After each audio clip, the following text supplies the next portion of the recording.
Welcome back to the 2024 World Rowing Indoor Championships presented by Concept 2.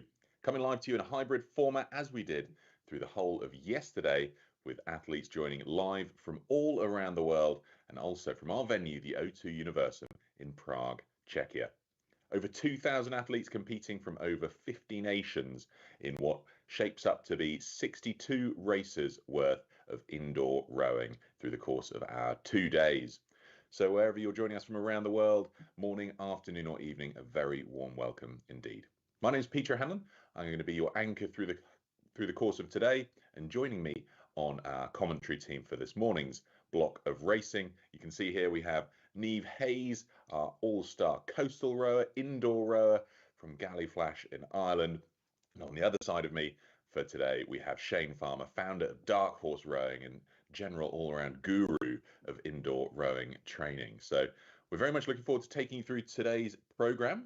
Loads and loads to look forward to. And today's program pretty much kicks off with a load of sprint races, or if you can consider 500 meters sprints, shorter than the usual 2,000 meter distance, but there's loads to look forward to with athletes from all around the world tuning in to try and get themselves onto the medal podium for their categories. Loads to look forward to, but before we get into what that means for a hybrid event, Niamh, it's great to have you back with us. Any particular call-outs that you're looking forward to today?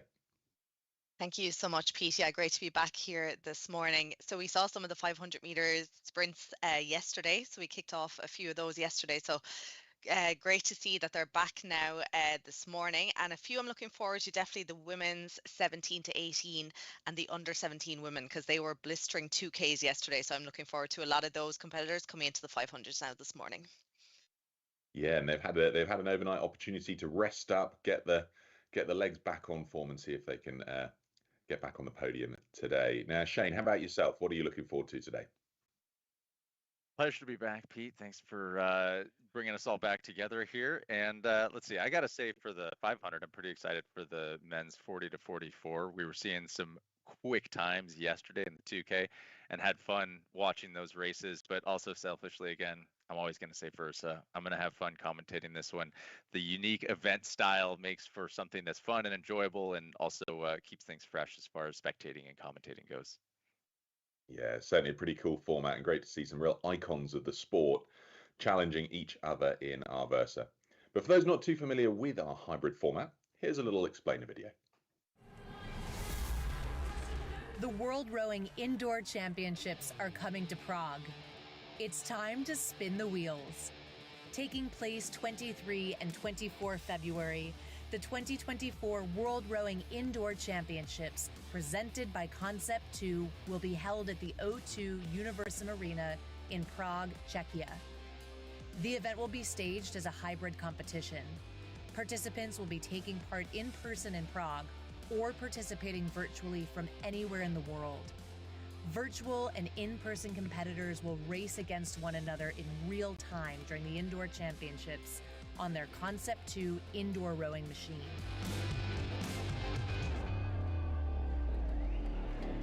Using Time Team's home race software, the competitors will be all virtually connected.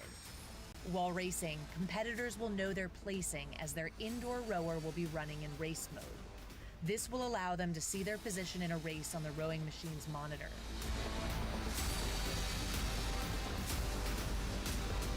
Officials, lane judges, will monitor every race to ensure races are run fair, safely, and on time.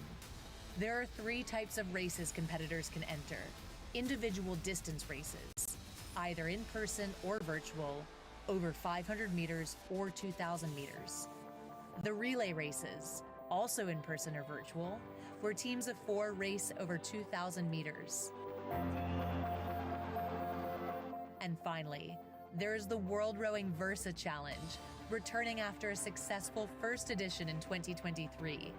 The competitors in this category will complete 5 challenges on the indoor rowing machine over 2 days to crown the most versatile indoor rower in the world. Competitors from 60 nations are registered to take part in the championships, with ages ranging from under 17 to over 80. The The World Rowing Indoor Championships is an event where athletes can show their raw speed. Olympic rowers and fitness enthusiasts alike will be there on 23 and 24 February to compete and spectate on some intense racing, all hoping to claim the title of World Rowing Indoor Champion.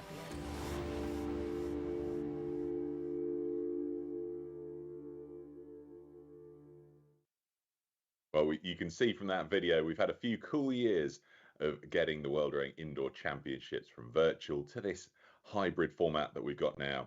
Now, you can see us on screen here in the studio. We're the virtual set of commentators who are going to be covering all of the races, but we've got our man on the ground there in the O2 Universum in Prague, Czechia, Mike Arsenault. So let's go down and say hello to Mike.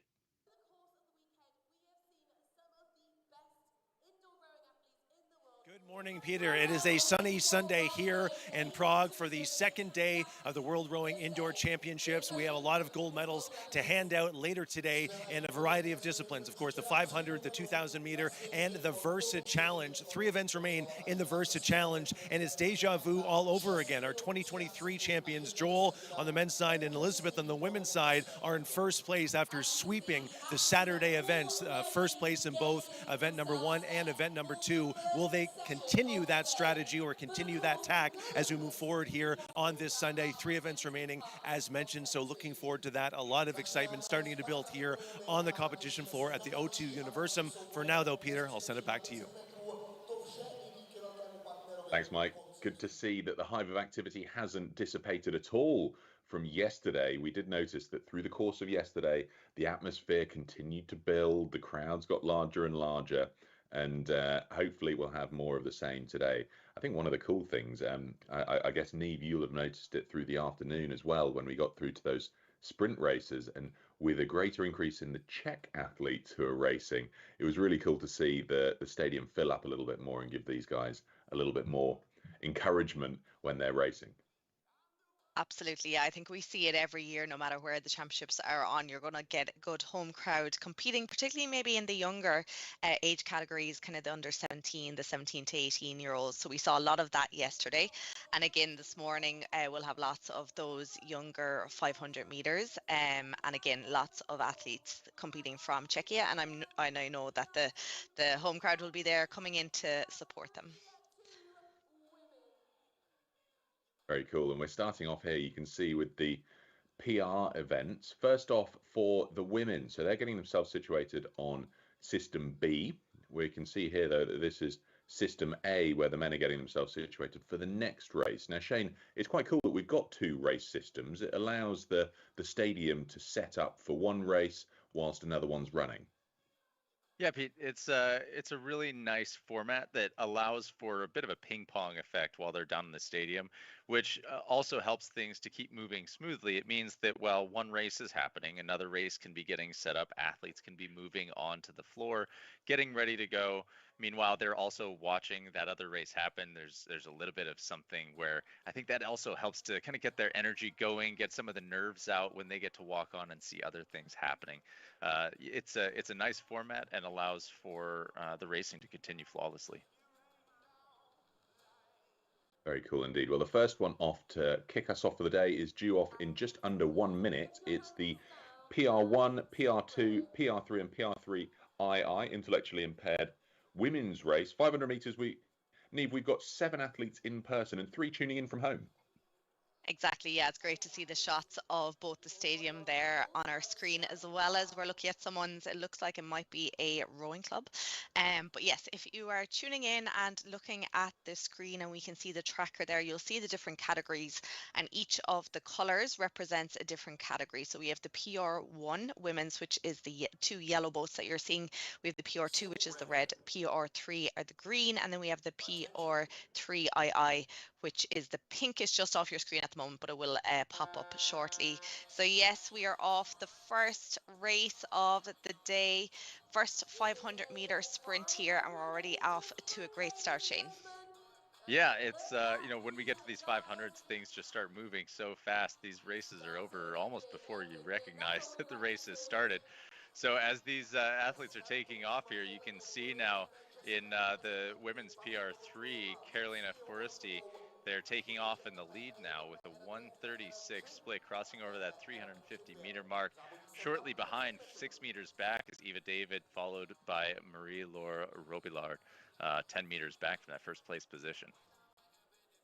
Yeah, things starting to open up here now. We're already over 200 meters in the PR1s. Then we have Zara Mohammed of Egypt there with a nice lead. She is over 40 meters built up there over Sylviane David of France. We have the PR2 then just 15 meters separating the two competitors. In that we have Ragi Rahel of Hungary and Daniela Kasia of Malta there.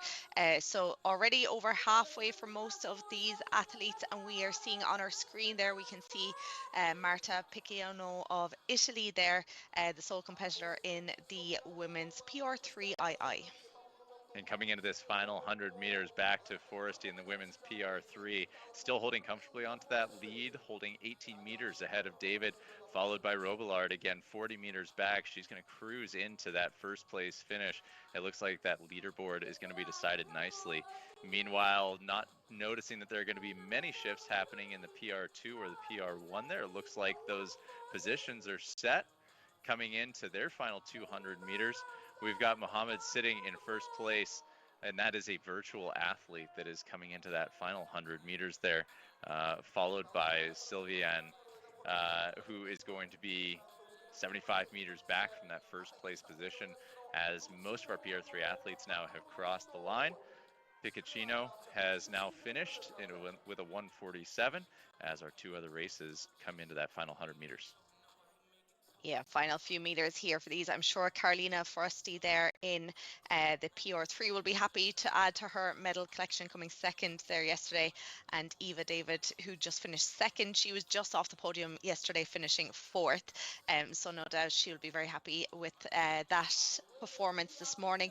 But yes, coming in the PR2, we have Ragi Rahel of Hungary here, just coming up to that finish line, up at 40 strokes per minute. Followed in, then we have in the PR1, we have Sylviane David of France coming into her final few strokes, followed in by Daniela Kasia of Malta in the PR2. That rounds out the first race of the day. One already done, Shane. It's nice to get that first one under the belt, I'm sure, even for these athletes, so that they know that they led out the day. They know that they got to lead the charge for bringing the energy into the arena and make sure that that they set the tone for how the racing is going to go for the day. We saw earlier that image of Forresty after her race, sitting there continuing to cruise along a little bit, get a little bit of a cool down while she's still sitting on that machine. It's a nice way to enjoy the moment still, realizing what you've done, not being too quick to rush out of that seat, and enjoy the aftermath of the race. Exactly. I think that's such an important part of it, not to rush off, to actually soak it in, because how often can you say that you're competing at a World Championships? It happens so rarely. How often do we stop to really recognize what's happening? It's definitely worth the pause, worth the moment. It sure is. So yeah, we're seeing shots there from around the stadium. Well, what a great way to start the day, hey? All those categories, a good clean race, and good to see the PR women getting through the 500-meter distance, and the return of Picciano. We saw her yesterday. It was good to see a little interview from her as well after she'd won her category in the 2K distance yesterday. Returning today, it looks like she's the only one from her category who decided to return for the 500-meter sprint, but nonetheless, great to see the entry. We've got a slightly bigger field as we move to the men's side now for the PR 500-meter race. We've got 42 athletes taking part in this. So could be a slightly tighter contest across some of those categories that we'll look forward to in that PR 1, 2, 3 and 3II race. But you guys have looked through the entry list for this. Any thoughts, Shane, if I come to you first? Any thoughts on, when you look through that, what you might be seeing? Because you and I covered some of the PR races yesterday morning. Absolutely. And, one of the things you'll notice when you see the lineup and as this race begins to start is we have a lot more in-person athletes here. And there's also a propensity for those in-person athletes to really take advantage of being able to run both events while they can, hitting the 2K and the 500. And so looking to how things went yesterday, I'm going to call out my guy, Joel Kovacs there. He is always of note and always worth paying attention to in his races. I mean, I always love keeping my eye on him, and I think he's definitely one to see in this race. And do you remember Josef Dukan, who crept through in the closing stages of the 2K race? That means he's got a bit of a sprint in him, hasn't he? And he's in the PR2 event, and we'll see whether he has a similar sort of approach to his race here and now. Yeah, it should be I think a good day, and we're seeing that we've got, as I mentioned, a healthy amount of in-person athletes, but also as you're seeing these videos come through of all the athletes that are competing virtually and tuning in. You're going to recognize a lot of the same athletes from yesterday, and being able to track what's happening in this race. As we see the group grow in person, I think so too does the energy of the race, so too does the excitement of the race. And so when you see a larger field like this, I think that spells that you're going to have some good racing happening. Yeah, fingers crossed, absolutely. So yeah, we've got a pretty decent field lined up in this men's PR set. And Neve, you've had a look through the entries list too. I mean, any call outs from you? Yeah, a lot of returning athletes from yesterday, a lot of them that were up on the podium, particularly the PR2 category. I think we have, first, third, fourth, fifth, and sixth from yesterday. So that should be a great battle. And there wasn't too much between them in their 2K times. The men's PR1, then we saw on the screen a while ago there, Mykola Tavihon of Ukraine there finishing sixth. He's kind of the fastest out of the returning athletes there in that category. So lots to look forward to. I'm interested to see if John Kenny from Ireland will make an appearance in the PR2. He was down to compete yesterday in the 2K, but I don't think he started that race. It'll be interesting to see if he comes along today. But yeah, there's a lot of returning athletes. But I guess it's, and Shane, you can probably answer this, will the results from their 2K races yesterday, does that always translate over to the 500 meters? Are they always good at both, or are you just better at one or the other? That is a great question. Yeah, the fitness that you take from that 2K is applicable in some ways, and yet at the same time, what it takes in order to be able to get through a 500 can have much higher demand of power that's required. And so when you start to move outside of, I think we can look at a 2K as a sprint, and yet at the same time, you need a strong enough aerobic base to be able to handle that distance. When you get to a 500, there is an element of being able to just go without having to worry quite as much about that aerobic base that's going to sit there to help you survive through. So we could see some shakeup in the standings here, as athletes that may not have been able to support that fitness of the entire 2K could have an opportunity to thrive here. Yeah, I think we're just getting ready to kick off here. You'll see on the screen stop rowing. So all athletes have to come to a stop before we can get going. The flywheels on the ergs have to stop. So we're all sitting ready here now. We're getting great shots from the stadium up close there to the athletes. Hopefully that camera shot isn't throwing them off too much. But yeah, looks like a nice clean start across all categories here now this morning. And something that's worth noting, and we covered this yesterday, and Eve, I'm sure you guys did as well, but when we're looking at all these different categories, you are going to see different strokes. You're going to see different ways of modifying the machines as we look at all of our categories, PR1, PR2, PR3, PR3II. You'll see different forms of modifying machines, and it's worth noting that just because you may be in a single category together does not mean that you're going to have the same modification of the stroke. And what we were chatting about it, and something that's I think the value of this is that you can have some real variety in performance here as a result. Getting into the racing, Josef Dukan, as you called out there, Pete, taking that lead, sitting there in that first place position. Then down to the PR3, we've got John Kenny holding that lead 5 meters ahead, looking into the final 250 of this race. Like I said, things go quickly here.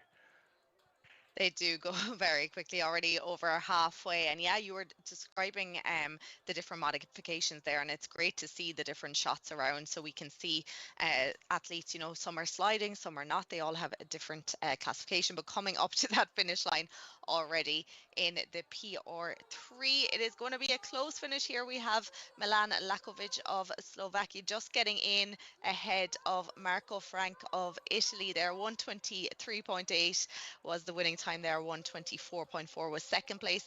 We also have, as you mentioned, Yusuf Dukan of Czechia, 133.9, followed in by Yusuf Wardani of Egypt.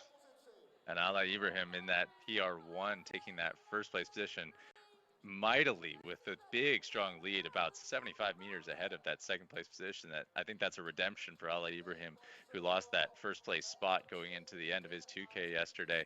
So I'm sure he feels pretty good about being able to take that first spot with such force. Followed behind him is Lezik from Poland and Sivun from Ukraine coming into that third spot position now as the rest of the athletes start to cruise in to that finish line.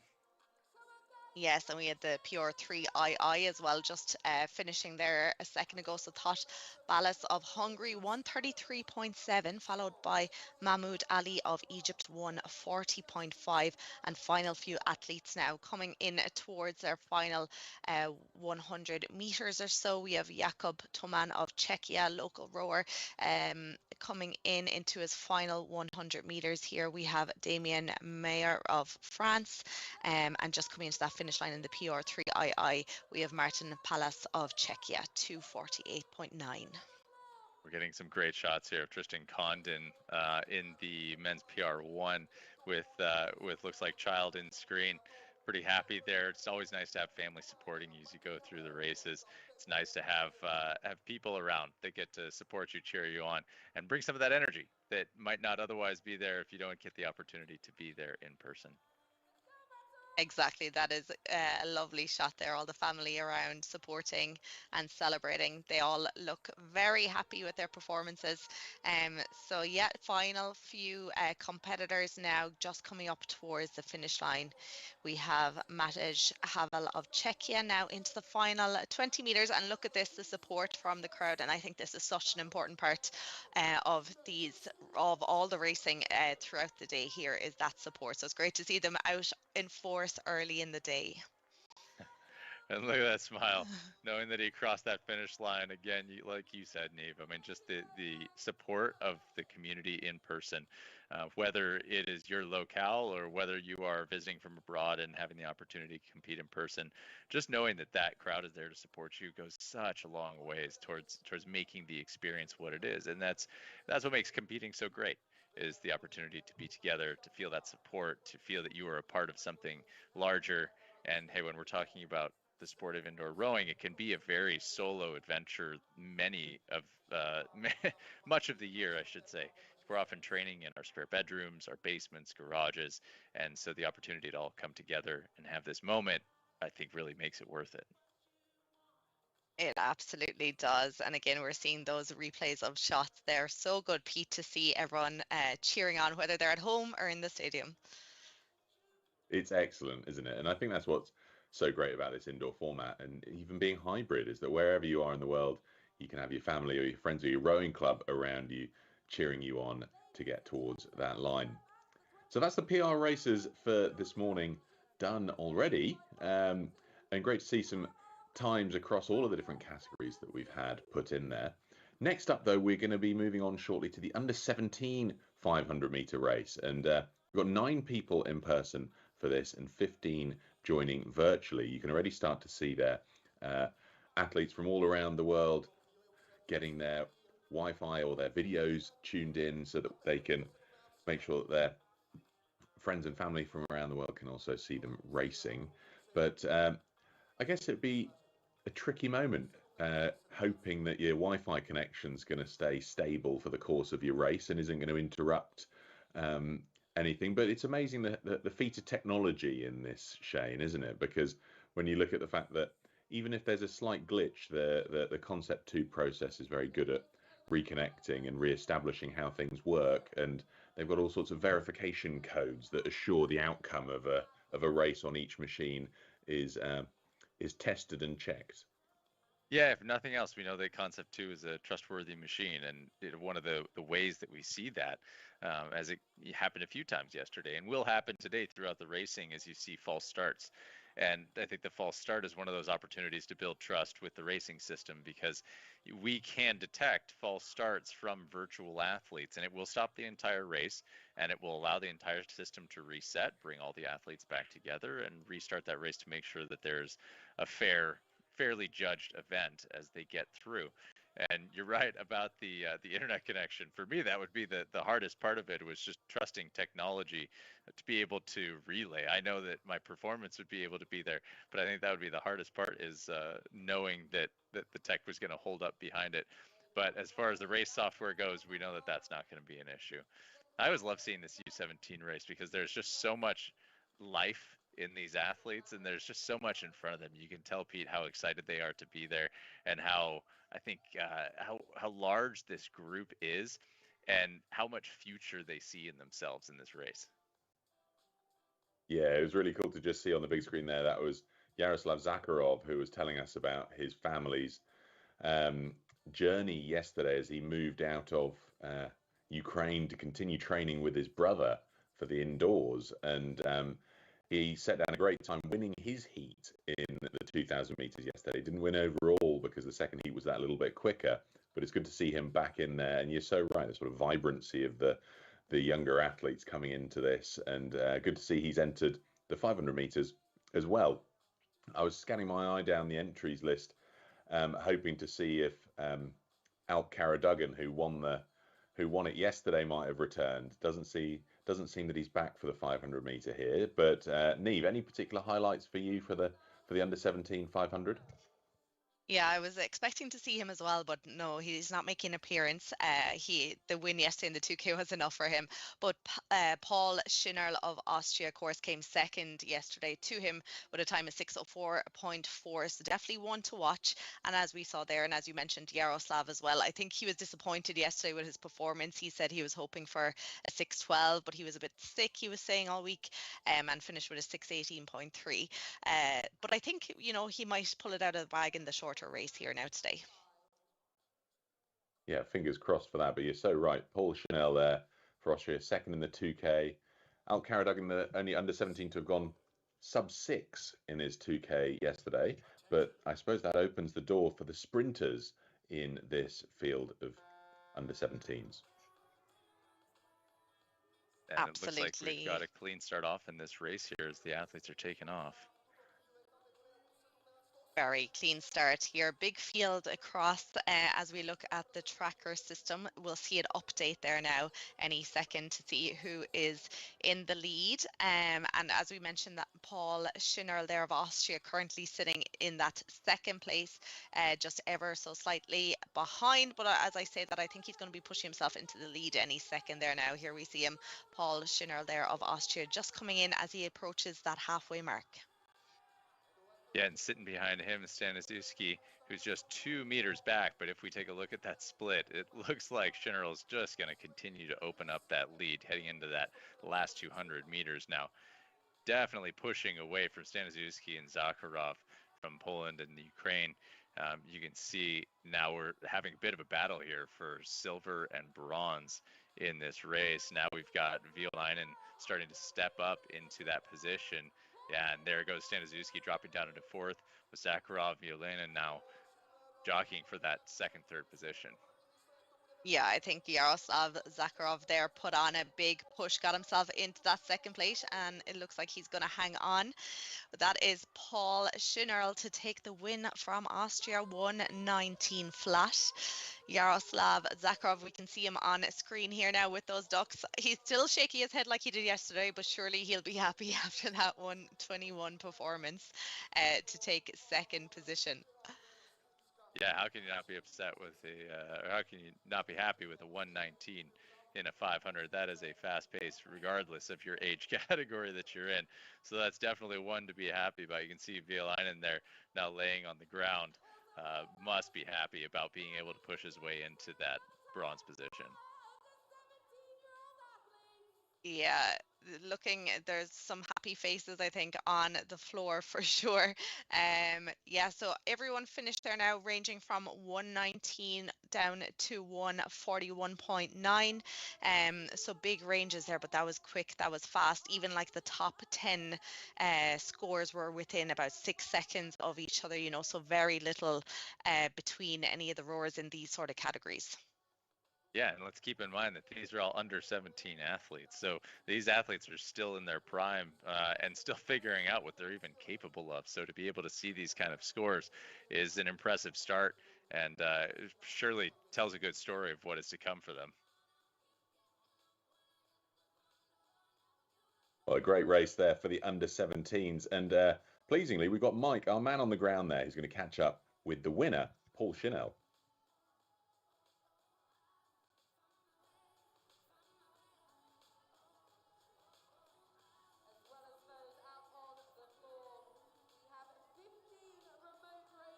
Very much, Paul. Tremendous performance here in the 500 meter. Your decision to leave your training camp and come here to the World Rowing Indoor Championships obviously paid off. A personal best. Just what are your thoughts on your performance over the last 2 days? Yeah, actually, I'm quite surprised by how this 500 went. I was planning to do 121, but somehow I managed to pull 119, so I'm really happy with this result. A 2-second win in a 500 meter race is incredibly impressive. So we talked yesterday about your plans for the future. So just for the rest of the winter and into the spring, how much training are you actually doing? Give us an idea of your workload on a weekly basis. If I'm not on vacation, I just train once a day, but every day of the week. So yeah, a lot.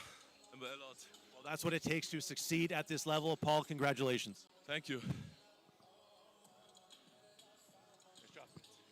Well, how cool's that? I mean, he's left his training camp, so he's clearly in peak performance to have come to race in the 500. But what a shock surprise for him, hey Shane? I mean, to have planned a 121 but then pull a 119. I mean, it shows that the training's working.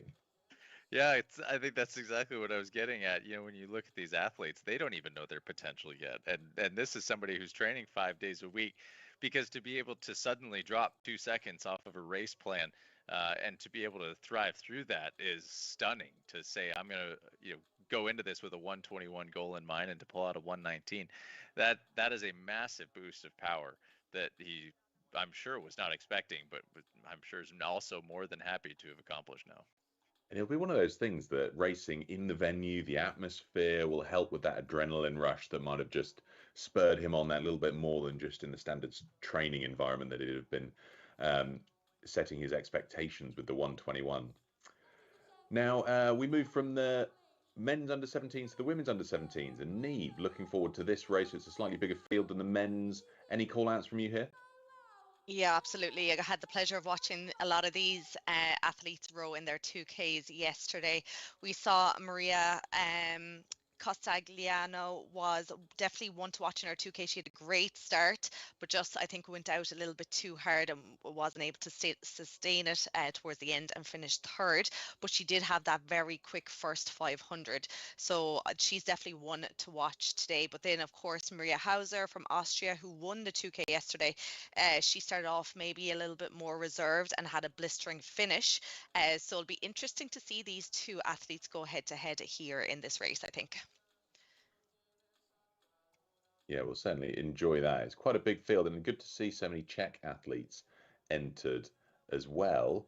It's going to be interesting to see how they all translate into the 500-meter sprint here. I suppose, Shane, when we look forward to a 500-meter sprint, if you're at home in your rowing club and what have you, what can your friends and family actually do around you that's helpful? I suppose over the 2K, you might have somebody calling out a race strategy, but with a 500-meter sprint, it's just all or nothing, I guess.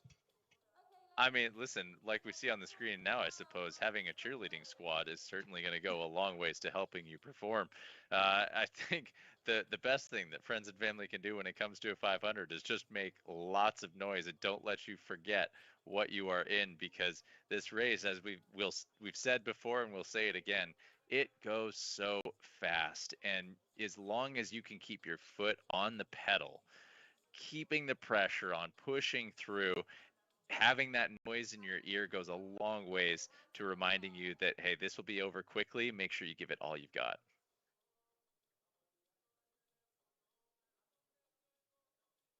So we are gearing up for the start here of the under-17 women. We're seeing shots from the stadium. They're all sitting in their catch position here, watching their monitors, which will be telling them to go.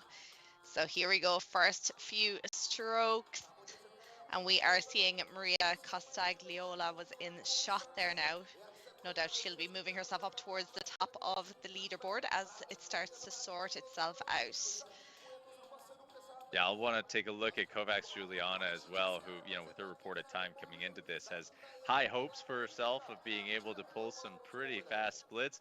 So we'll see if that holds true. Right now, Haikara from Finland stepping up into that first position, maybe giving a bit of a jolt to Costagliola and Juliana here. All three of them sitting at the top with just a meter separating all three of them. Yes, as they come up towards halfway now, it's about who can sustain or even up it a little bit here now. It does look like this is, at the moment, Anna Haikara of Finland here, just holding on.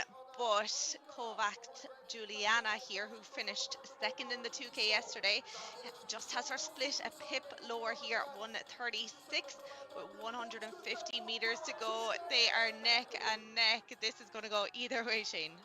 Oh, this is going to be one heck of a finish here. Looking at Juliana and Haikara, looks like Juliana there just taking a meter on Haikara with Costagliola behind. Sitting 5 meters back, it looks like that first place is going to get edged out by Juliana. 2 meters back is Haikara. Costagliola sitting in that third place position as they come into that finish. And it looks like Juliana has taken it with a 135.7 with Haikara in second.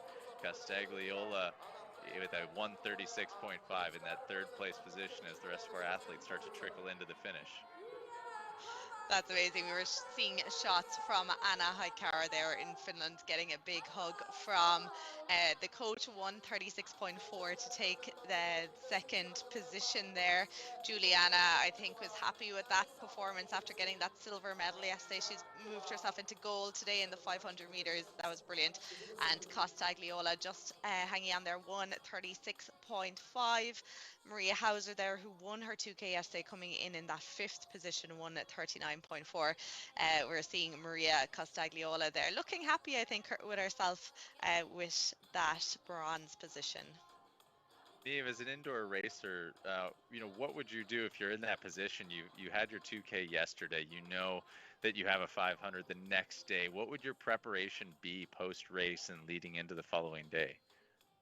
Well, it's all about recovery, isn't it? It's all about fuel. But I think we mentioned it yesterday about me rowing lightweight in Paris, and that in itself what brought struggles, because you can't really, you just have to be mindful of your food intake, your liquid intake, particularly if you're on the cusp of that weight, making that weight, which I was at the time.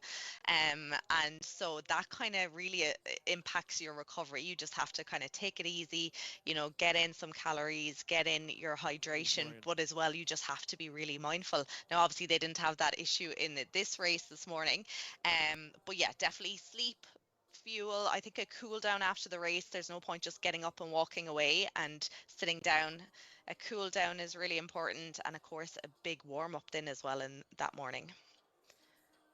Yeah, I feel like the saying goes, the shorter the race, the longer the warm up, to make sure that you're ready to go to be able to deliver that power. Absolutely. And we're seeing, I love the cheerleader squad, as you had mentioned, Shane, there we saw with the pom-poms. I'm sure that helped get her over the line. And there we have a shot of Anna Haikara, who seems delighted with herself with her 136.4 silver position. Oh, look at how happy she was. There's nothing better than seeing a racer who's truly happy with their performance, right, Pete? Yeah, absolutely bang on. So cool to see anybody who's delighted by their performance, even if it doesn't put them into the medal podium. It's just good to see people outdoing themselves, and it's a little bit of a self-contest to make sure that they're giving their absolute best and improving on their personal bests. So a very cool outcome there for the under-17s. Next, we're moving on, though. We're moving up just 1 year to the 17 to 18 men and women 500 meter sprint. Slightly bigger turnout for this. We've got 17 in person and 16 turning up virtually for this one. So it's going to be a good, fun race, this, I suppose. Niamh, as we look forward to this set of athletes, any key returners from the 2K yesterday that you might have your eye on? Yeah, just a couple, not too many. So in the women's 17 to 18, Gurli Endrickson there from Estonia, who had a super finish in her 2K. She kind of came out of nowhere. I wasn't really watching her until the very end of the race. She kind of seemed to come out of nowhere. She finished with a 7:05.7. So that sprint finish will likely translate over to that 500 now this morning. We had Mayamam El Dormati of Egypt. She finished 7th yesterday in her 2K as well. And then the men's 17 to 18, I know that's going to be a fast and furious race. Only kind of returning one from yesterday, Marlon Kastekra from Austria, who finished 4th just off the podium. So no doubt he's hoping to get himself up there today. So this is amazing, Shane. It's basically that we've got the sprinters who've turned up today, whereas yesterday we had the real 2K distances. There's a few people who have transitioned over to the shorter distance, but it seems to be a largely new field who are really specialised into 500. I feel like this year we're seeing a lot more people who are just specializing in their races and not trying to tackle both, which I think makes for some fun racing, because it means that these athletes have their eyes laser trained on trying to accomplish that specific distance rather than trying to be great at both. Now, don't get me wrong, it's wonderful to see somebody who can tackle both the 2K and the 500 and being able to pull them both off. But to see and know that we've got some snipers who come in and say, the 500 is my distance, that is what I'm going to take on, I'm going to come and I'm going to be ready to go for that race, I think that makes for some fun. Certainly does. So we've got a lot to look forward to in the 17 to 18 500 meter sprint. But just before we do, we've got a brief video. Dick and Pete Dreisigacker, what is indoor rowing all about?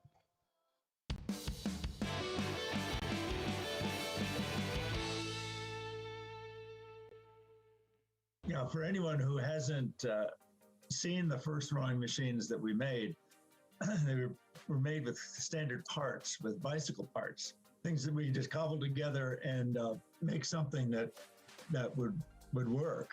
The rowing community was so ready for something that was a training machine that was really affordable, that they could get on, that they could get enough of these machines together to have a competition. I mean, the rowing community is what made it work. I guess in the back of our minds, we always felt that indoor rowing could someday take its rightful place along with indoor, stationary bikes and treadmills as sort of the mainstay of indoor cardiovascular fitness. It's something we've been trying to promote to as many people as possible, trying to build that base of people who embrace rowing, and we felt like we were the only ones out there trying to push it. And now there's some real momentum, and we're seeing the numbers of people who embrace rowing as an activity just skyrocketing. It's really full body. You get full movement of all your limbs and whatnot, and it just makes you feel good after you row.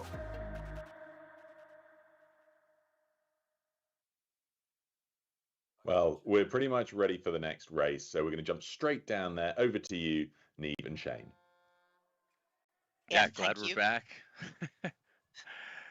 And we're here sitting ready. These athletes you can see getting keyed up, ready to go, and unfortunately got a false start on this one. Niamh, correct me if I'm wrong here. It feels like in the 500s, there's a much higher propensity for false starting. Am I right there? Well, having said that, my first race yesterday afternoon that I was commentating on, we had 3 false starts in a row. And that was a 2K. And that was in one race. That was in one race. But what we did learn is every athlete is allowed 2 false starts. But I was lying in bed. I shouldn't have been thinking about this last night, but I was. I was lying in bed and I was thinking, if you have 60 athletes and everyone is allowed 2 false starts, so you could have 120 false starts. That seems a bit crazy to me. We would be here all day. An infinity loop of false starts, I think. You could create perpetual motion of false starts at that point and just never end. Yeah. I do think like it can be helpful, particularly for those who feel like they didn't have a great first stroke, or who weren't really prepared. It can actually be a godsend. But then for people who are really in the moment and ready to go, it can really throw someone off. And of course, as we know, this indoor rowing is very much a mental game as it is a physical one. And, throwing yourself off like that at the start can be a bit of a hindrance for some athletes.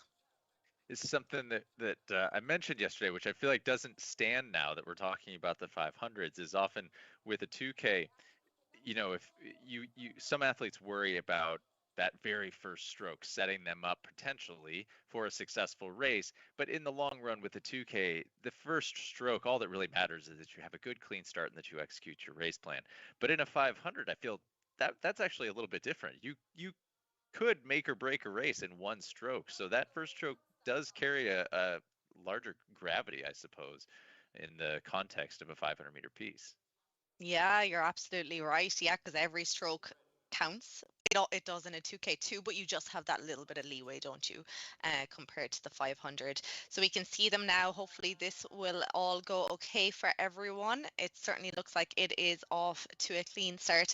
So we have the women 17 to 18 and the men 17 to 18.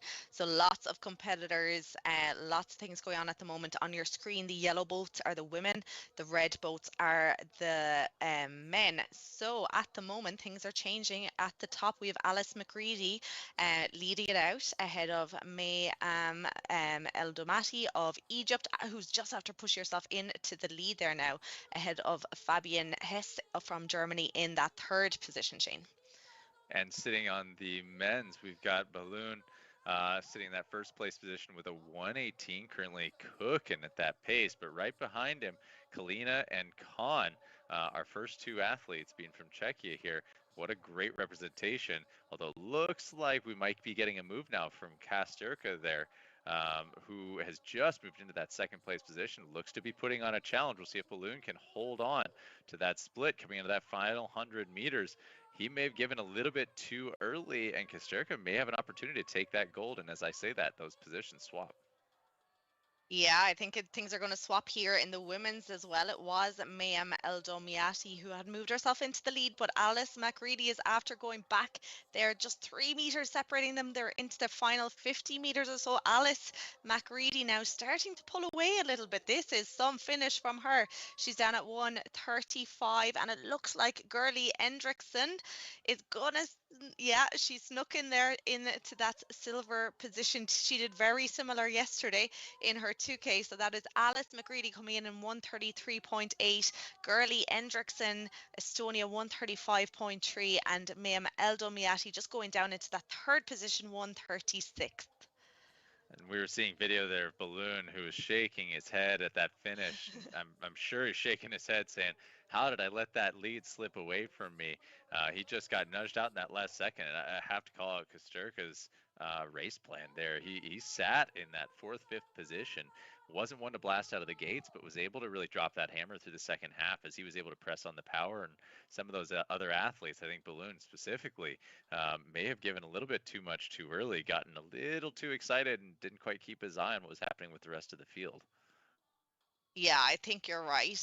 That's the thing. You don't want to go out too crazy at the start, but in this 2K, you do have to, I suppose there's an element of slightly pace yourself, but you just really have to go for it because it's over within, 90 seconds to 120 seconds or so. But we're seeing shots there from the stadium floor. Lots of the women 17 to 18 looking really happy there. Very impressive stuff. We saw Alice McCready falling off her erg at home there. She's competing virtually 1:33.8, super time there, just short of last year's time of 1:32.1, but incredibly impressive stuff from these young athletes. Is it a 500-meter race if people aren't falling off the machine at the end of it? I don't know that it is. I don't know that it is. No, it's part of it, part of the race plan, isn't it? Yeah, absolutely. It's how long can I be on the ground before I have to get up, I suppose, means that you've truly executed on your plan in that distance. I often wear that Absolutely. as we're talking about these, sometimes we all have this inside knowledge of what happens on the rowing machine. And for those people who aren't necessarily acquainted with indoor rowing, we don't necessarily give them the greatest flavor of what this sport can be, right, Pete? Yeah, you're bang on there, Shane. I tell you what, I enjoyed watching that race because based on the time of the previous race, we might have seen Paul Schinnerl in this. He would have podiumed. He'd have been up there on the podium in an age group older than him. So quite an impressive performance from him. Obviously, it highlights where he may be going as a rising star in Austrian rowing. But yeah, Alice McCready top of the podium for the women and Marlon Kasterka for the men. So great outcome there. Now that's the first batch of the 500-meter sprints through the course of the racing so far. We now move on to the Versa, the first of the Versa challenges for today. So we're going to catch up with Mike on the ground in Prague. Thank you very much, Peter. That's right. We have 2 events down in the Versa Challenge of a total of 5. So that means these athletes will be competing in 3 more events throughout the day today to see who will be crowned the champion. If you're just joining us and unsure what the Versa Challenge is, we'll take a look at this. The World Rowing Versa Challenge is returning for a second year at the 2024 World Rowing Indoor Championships, presented by Concept 2. Over 2 days, 12 men and 12 women will race in 5 completely different indoor rowing challenges. This is a far cry from your classic 2,000-meter race. Versa athletes will have to race in formats that they might never have tested before, and they need to be prepared to take on any indoor rowing challenge. The Versa will test all the skills and strengths required of indoor rowers. How is your endurance, your stamina, your strength? How well can you control your stroke rate, your splits, and your power output? Do you know how to strategize for any type of workout, as well as you can react to any type of situation in the heat of the moment? Most athletes at an indoor rowing competition only compete once or twice in a weekend. The Versa athletes will take on 5 challenges for only 1 trophy opportunity. Fans can expect to see more than just different distances in the Versa.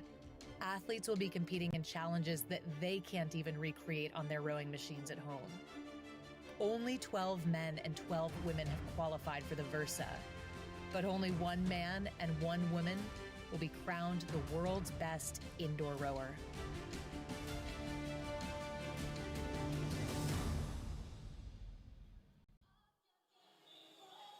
Now, the key word from that video was strategy, because that is going to be needed in spades for this next event, Power and Pace. It's a combination of both speed and accuracy / consistency. Here's a little bit more.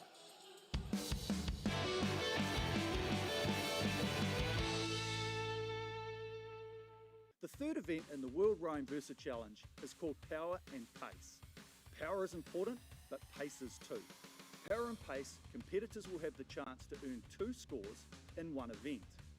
The challenge is a 20-minute row with a stroke rate that changes every minute.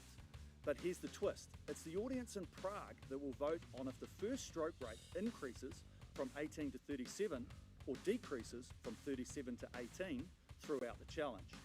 Athletes will receive a score on how consistent their splits are from 1 minute to another, and another score for the most metres rowed in any 1 minute segment. Penalties are added if an athlete's stroke rate is above or below the prescribed stroke rate of any given minute. The goal? To strike the right balance between consistency and speed.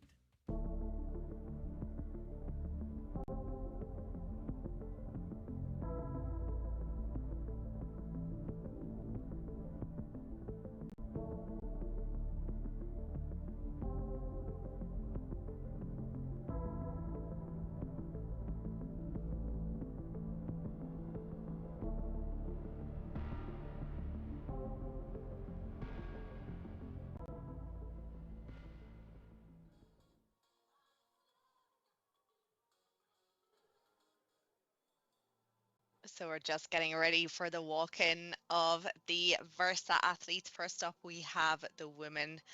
They'll be making their walk-in to the stadium floor very shortly now for the Power and Pace. This is their 3rd challenge of the weekend. So here we go. First up, we have Charlotte Dixon, age 24, from Manchester. Next up here, coming in to the stadium, it is Taryn Sharp, Australia, 38 years old, just rowing on the rowing machine with 8 months. Very impressive. Next coming up then, we have Ella Fox of USA, 46 years old, from San Diego. Lots of world records. Next up then, we have Marcia Coniglio, 37 years old, from Pittsburgh. Her fun fact is that she's a dog mom, very important. Next up then, we have Lena Belanger, Canada, 39 years old, from Kirkland. She has a 10K world record on the slides. Then we have Elizabeth Gilmore from the USA, age 40, reigning champion. She is rowing across the Atlantic Ocean this coming year. Then we have Anna Muley from Germany, 38 years old.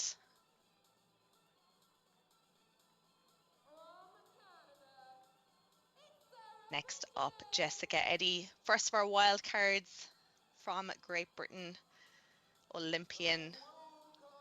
Then we have Sarah Pigeon, 35 years old, from Canada. Then we have Morgan McGrath, USA, 43 years old. Lots of records on the ski erg by her. And then finally, we have Heather Petrasco, Canada, 35 years old, and that's our second wild card. Of course, we are missing our 12th competitor again today. So Nicola Goss, unfortunately, is sick again. So we just have 11 competitors here gearing up. Shane, the atmosphere right now must be electric with the lights down, the music pumping. Really gets them going, doesn't it? They bring the drama for this one, and I think it's well deserved to have the drama here. What we've done with this event is to really try to change up the way that people are perhaps perceiving indoor rowing. And so throwing a variety of workouts that fall outside of the traditional scope is what makes this so fun. And as you alluded to, these athletes we're walking in, we're finding athletes that are coming from all walks of life, not necessarily rowers. Some of them have been doing this for a very short window of time. Some have come over from other sports. It's an impressive background of athletic performance for these athletes. And so as we get into this, we start to see the lights get dim, the highlight lights coming out, each athlete getting a walk-in. I mean, how awesome are walk-ins? It just makes and brings that energy for everybody in that stadium, makes the athletes feel great, and certainly sets the tone for what the competition is and the drama that comes with it. It's such a big part to it. I remember my walk-in in Paris in the stadium in 2020, and it was so nerve-wracking just walking in front of everyone, but so cool putting the spotlight on all of us. It was just such a special moment. So we are into the third Versa challenge of the weekend. 3 out of 5. This one is called Power and Pace. So these rowers are looking at a 20-minute row. We're already seeing a few pain faces here, and they haven't even started. Yeah, and the a fun element of this workout is that the audience is given the decision as to how this workout is going to go, ascending or descending. So the stroke rate window being 18 to 37 or 37 to 18. I believe it may have been Mike that's in the stadium there who was gauging from the audience, doing a little applause meter, what the audience wanted as to whether the rate started at a 37 and drops down to an 18, or other way around, and the audience this time chose to make it a descending workout, so starting high. And in this workout, the athletes are receiving 2 separate scores, one of which is for their consistency and their ability to maintain rate. Now, if they are not hitting rate, you can see on that scoreboard there, it is telling they're getting dinged if their rates are off from the assigned rate. And so for them, there are many things they're having to juggle right now. One is, are they on rate? Then choosing what kind of power are they putting out, and then choosing what kind of for each of these minutes. And then at the same time, they have the option, not the option, I should say, it's the second scored event, is in which minute are they hitting the highest peak meterage, meaning how many meters do they row in a single minute. So there's a lot of adjusting and jockeying that has to happen, because an athlete has to decide, what minute am I going to really go for it to try and earn that second scoring position of most meters within a minute. Yeah, and we're seeing them there. They're already after going through that first minute where they were having to rate at 37. So they're now coming down one rate. So they're down to 36 for the next minute. So they really had to start quick there. There was no two ways about it. So we're seeing here, if you're looking at the graphic on screen, Ella Fox, we're seeing Sarah Pigeon, you know, they're getting Ella Fox, they're saying low stroke rate. Sarah is high, so they're above or below that 36 strokes per minute. So yeah, it's all about pacing here now, trying to get yourself down to that 36 and sustain it for the minute here. So already approaching the end of this second minute. After this, they'll be going down to that 35. So we're dropping one rate per minute here now until they have the whole 20 minutes done. So you're seeing Ella Fox there. It looks like she chose to go for it in that first minute. As you can see, she's standing on the top of that leaderboard with that 335 meters as so far the highest of any minute. And now she's having a lot of suffering that's starting to happen. Definitely not on rate right now. It looks like she was willing to exchange that consistency, that ability to hit rate, for hopefully scoring as high as possible in that second scoring aspect. You can see she's still low on the stroke rate, meaning, and as you can see, you know, in person, she's definitely not hitting where she needs to be there. But now we look back to the other element, which is the consistency element, and we're seeing that Taryn Sharp is currently sitting in that most consistent spot, staying as uniform as possible, which is not easy, especially as stroke rate changes.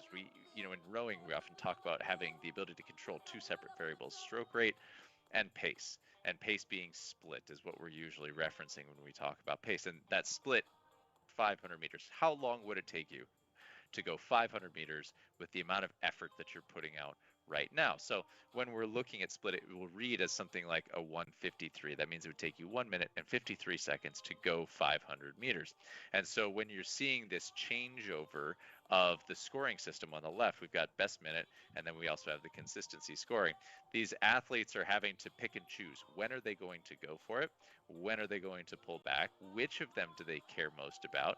And is there a way to possibly juggle both of those and to be able to succeed at both of those?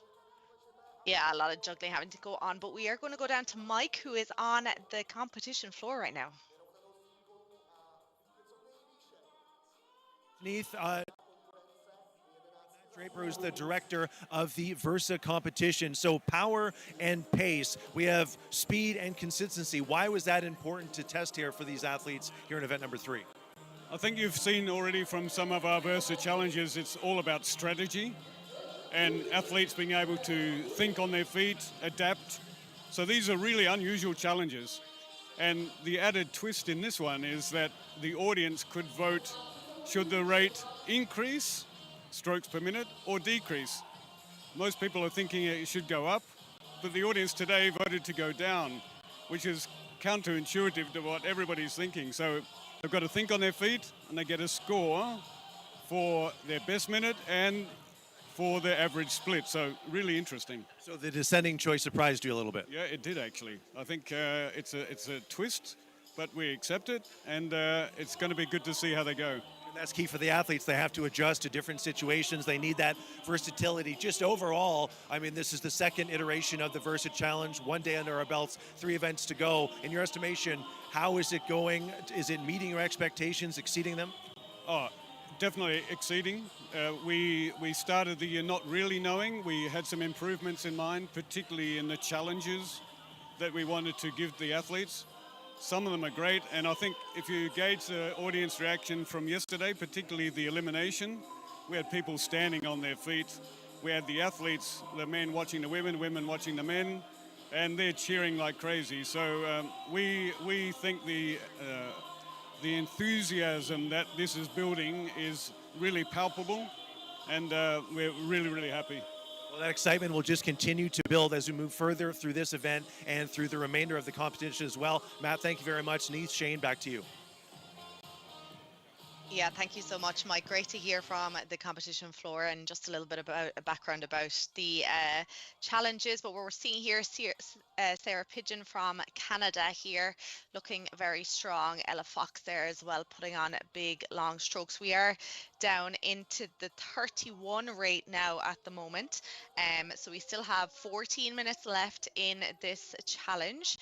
We can see Ella Fox there still on the best or the most distance rode in a minute at 335 meters. I'm not sure if she's still struggling or recovering from that one, Shane. Well, considering she's now down at the bottom end of the leaderboard on the consistency score, I would have a guess that yes, indeed, she's been dinged so much that she's almost out of the running on the consistency phase. I think her only hope is whether she's able to hold that top spot on the peak meters minute. I think what she's probably setting herself up for, if I had to guess, is that she just wanted to be able to take that top spot, and she's willing to exchange it for the bottom spot. The rest of this piece is her essentially looking at everybody else and saying, if anybody's going to come for me, I'm holding it all in the tank and just making sure that I lock in that best minute. Because with a score right now of 154.2, you can tell she's not really putting any effort in on trying to hit that stroke rate. She just wants to make sure that she can fend off that top position. Meanwhile, it looks like Elizabeth Gilmore had took an opportunity to move herself up that leaderboard, moving into the second position as far as that best minute goes. She's sitting down towards the bottom on the consistency score right now, which is a little bit surprising for Elizabeth Gilmore. She usually tends to be one of the more balanced athletes here with Versa, so we'll see how that pans out for her. It's also important to remember that there's a lot of averaging that still has to go on here as this piece goes on. Exactly, yes. And we're coming to the end of that 30 stroke rate minute here. A lot of them are just staying nice and consistent and trying to get that consistency score. And as the rate goes down now, obviously, will it be hard? I guess it depends on the athlete, Shane, but will it be much harder now that the rate is going down quite a bit to get those high meters? They'll obviously have to do a lot of work while trying to stay consistent with that stroke rate. I think it's going to depend on the athlete, right, Neve? Do you have that athlete who is able to sustain low power and likes to have a bit more of that mid-range? Now, we started at 37. That's not a slow stroke rate. And so even that 30, while we've dropped 7 minutes into this, 30 is still a high rate, 29 right now. Those are still high rates where people can drive a lot of power. So if somebody wanted, I think they could potentially challenge that, somewhere in the high 20s if they so chose. I doubt that anybody would be able to pull that off once we get below 25, though. Yeah, I think you're right there. We're seeing shots of Taryn Sharp here now. Really impressive story. She is only rowing with 8 months. She had a baby about 8 months ago. She has a 2-year-old as well, and decided to buy a Concept 2 erg for at home to get herself healthy, to get herself fit after her pregnancy. And here she is 8 months later, competing in Versa and really showing just how good of an athlete she is. I think that is such a really great story here. And we're seeing those consistency scores here now as well on our screen. Morgan McGrath, Charlotte Dixon, Leah Belanger. But yeah, I don't think at the moment, going by the meters, the best meters, nobody seems to be going for to try and take Ella Fox out of that position. We're just coming towards the end of the 28 stroke rate per minute. Which means that we will be halfway through this workout. 10 minutes done, 10 minutes to go. But I think we are going to go back down to Mike on the floor.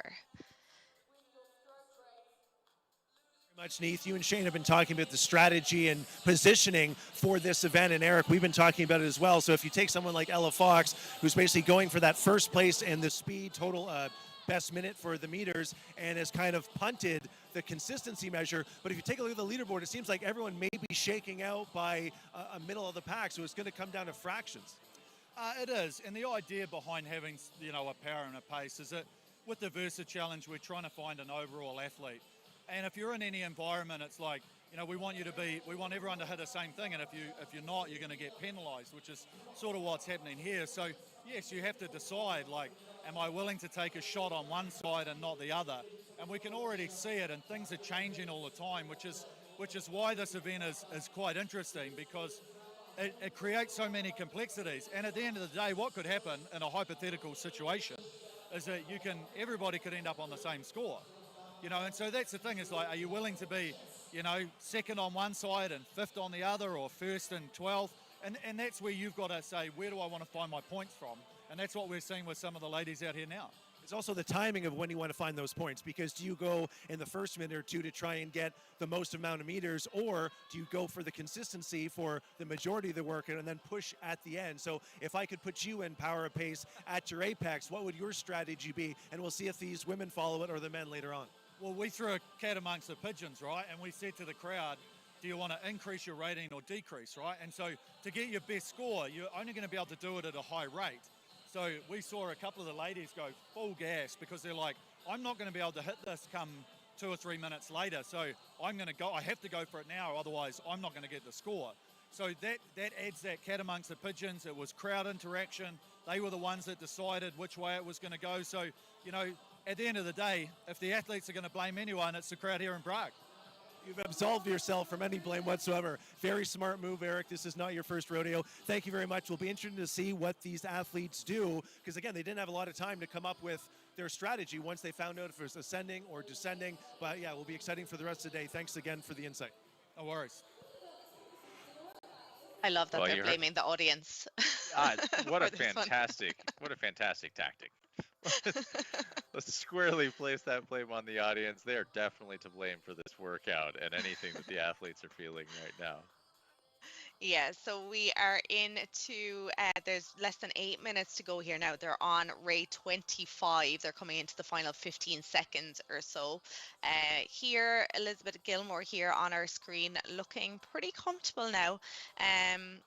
As we head in towards the 24 rate at the moment. Again, nobody has kind of gone to try and knock Ella Fox off the top of the leaderboard in terms of the meters. But then the consistency is looking like Morgan McGrath, Charlotte Dixon, Lena Belanger, and Ella Foxton, who really just went all out with the meters and kind of hasn't stayed that consistent with the stroke rate. She's looking for those full 11 points on the meter side of things, but seems to be okay with maybe perhaps getting just that 1 point being down the bottom leader of the leaderboard for the consistency here. But yes, we're already halfway through that 24 strokes per minute here. Sarah Pigeon there on our screen, Morgan McGrath here. Really consistent. We can see there she's holding out that 24 strokes per minute with a split of 2:01 per 500 meters. So yeah, Shay, they're just coming up to that 23 strokes per minute now. Yeah, it's Morgan McGrath sitting at the top right now, just getting nudged out there by Charlotte Dixon. This is that delicate balance act, and you got to think to each athlete, they're having to make that decision, and Eric put that beautifully, but they have to make a decision as to where their points are going to come from, because up for grabs, you've got those 11 points sitting there with 11 athletes. You have 11 points for each of those categories, and so if you think, well, hey, I want to land somewhere in the middle, well, you could still get 11 points. You could get it as a 5 and a 6, or a 6 and a 5. It all depends on how you balance that out. But if you really wanted to go for it and really try to push yourself up the rankings, well, then you need to be landing in that 3-4 position in 2 different categories, or maybe a 1 and a 3, a 1 and a 4, something like that, in order to land yourself the points. But if you're going to be happy with just getting those 11, well, then you can take the Ella Fox route and just say, you know what? 11 is going to get me better than what I think I would have gotten if I tried to split the difference, and now I'm going to be happy with my points overall as a result. Now looking at that consistency score, we're currently still sitting with Charlotte Dixon at that 8.9, Morgan McGrath at that 9.9, and important to remember that they are penalized any time that they're moving outside of stroke rate. So having to maintain that rate that's something that is a bit of an internal metronome for each of these athletes. You know, if you fancy yourself a decent dancer and you have a good sense of rhythm, then you can hold stroke rate. And so the ability to sit on a certain stroke rate, have an internal metronome of what that rate is, and trust that you know what that rate is. Neve, I don't know about you, but you know, sitting in a boat, there's something to the rhythm of the movement that I love about trying to hold rate. Now, granted, I was stroke seat, so I'm a little bit biased in that. Like, I have that internal clock just built in. It also means that I think I'm absolutely flawless in the way that I move in a boat because, you know, I'm never getting critiqued. But, you know, that stroke rate is something that really has to be felt, I think. It is absolutely, yeah. In my coastal rowing, I'm primarily in a single, so I would be like that as well. You know, I have nobody else to have to go to, so you know, my rate is always perfect. No, I'm only joking, but yeah, that I wouldn't say that I'm a dancer, unlike the person we're seeing on screen in the background right now, but definitely having that internal rhythm, particularly as you get down here now into these. We're on 21 at the moment rate. I think the lower it gets, the more you kind of need that rhythm. You know, making sure you're pausing enough time. Looks like Ella Fox there now. You know, she's just again preserving that energy. Probably she knows there's 2 more challenges to come today. She knows nobody, I don't think at this stage, is going to be attempting anywhere near her 335 meters that she got in that earlier minute here now. So yeah, just moving on to that rate of 20 now, so we'll start to see them just controlling that slide that little bit more here. Charlotte Dixon still up the top of that consistency score. Morgan McGrath, Lena Belanger there in that third position. Jessica Eddy, Heather Petrasco had moved herself up the consistency score here now as well. Taryn Sharp here, she's just a little bit high at the moment. She's rating about 24, so she needs to get herself down a little bit more towards that 20 if she wants to kind of hold. She's been in the middle of that leaderboard throughout. But this is a tough workout here. We still have another 2.5 minutes to go here of this 20-minute piece. Lovely consistency here we're seeing out of Lena Belanger and Morgan McGrath on our screen here now as well. She's down in 9th position at the moment in those meters. She rode 249 meters in her best minute, just a little bit higher than on her consistency leaderboard. But yeah, we're already down to 19, Shane. I'm sure right now they are celebrating these low rates, and you know, if you were there for last year's or you were able to catch last year's, something that you're able to see is that even at those low rates, there was the occasional athlete who decided that they were going to go for it perhaps in that final minute and just say, you know what, based off of where I'm at with consistency right now, I'm just going to try and crank on that leaderboard to see what I can do for most meters. And we did see some athletes shift in the rankings in the final minute. So we'll have to keep our breath held a little bit and see if anybody decides to go that route. But based off of how Ella Fox has been playing this, I think she's definitely going to be going into that minute ready to fend it off. And with 5 seconds to go here, we're going to see if anybody decides to take off to challenge her for that. She may have her head on a swivel here, looking to see if anybody goes for it at the moment. Now, these athletes can see what's happening on screen because they're able to see who is in front and behind them on their monitors. So they have the ability to see if anybody is starting to challenge them on that monitor. So it's definitely worth noting in that sense. Coming into this final minute here, it looks like things are starting to sit still. Most things have been decided. Ella Fox still holding in that top spot for the best minute. Consistency wise, we'll have to wait a moment to see if Charlotte Dixon is still holding at number 1 there, with Morgan McGrath sitting in second. The two of them have been battling back and forth, just 0.7 apart on that consistency score. Yeah, final 10 seconds here now. I think everyone's spot on the leaderboard is pretty much consistent. It's pretty much set here now. Charlotte Dixon up the top of the consistency score. Morgan McGrath staying really consistent throughout. And yeah, there was no change there in the meters. I think Ella Fox there doing her nice little wave to camera. I'd say she went into it with a really good tactic. You know, she knew what she wanted to do, and I think she performed and got what she wanted to get out of this challenge. You know, top of the meter board, bottom of the consistency board, but it's still allowing her to get 12 points. We're seeing Charlotte Dixon there up the top of the consistency right throughout. As soon as that rate changed, she changed with it and just stayed super, super consistent throughout. I don't think she really went off the top of that leaderboard too many times, but it's great to see here the relationship that they're all building up with each other here. You know, this is a special moment. It's a special few days with each other. There's not too many, you know, there's 12 or 11 women, 12 men who are taking part in this challenge. So it's a really nice bonding opportunity too, Shane, isn't it? Yeah, and you know, we've been behind the scenes. We've been able to hear that the athletes are chatting, hanging out. They've been having conversations. At the end of the day, they're spending their time together, and that's obviously reflected in what you're seeing here on screen. And so we're, you know, having this camaraderie that gets established throughout the weekend for these athletes. So cool, isn't it? Trying to stay on top of what their tactics are, following it from one Versa challenge to the next, and at the same time trying to work out what have they gone into this race to try and set out to achieve. Are they after? I mean, I think Ella Fox, it was pretty clear from the outset, she was gunning for that best distance in a minute, but the consistency one was tricky. It looked as though some people were going out for it from the outset, like Taryn Sharp was up there at the top from early doors in that competition, but seemed to drop back slightly. Perhaps they'd set out a little bit too hard in trying to get a faster minute early on, and weren't able to keep that average pace throughout the remaining minutes. But there are the points for the best minute. Ella Fox smashed it in the first one, sacrificing any hope of points for consistency, but I guess that's where she saw her strength.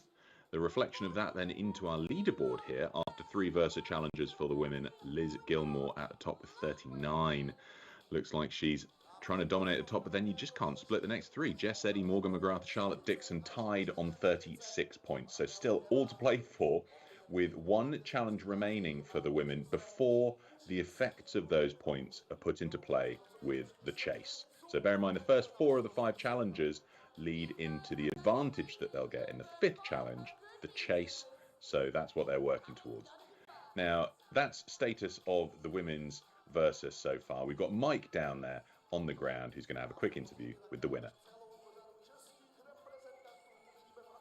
Much, Peter. Charlotte, that performance on event number 3 will push you further toward the top of the leaderboard of the 2024 Versa Challenge. How difficult was it to maintain that consistency as you move further into the workout and that stroke rate continued to descend?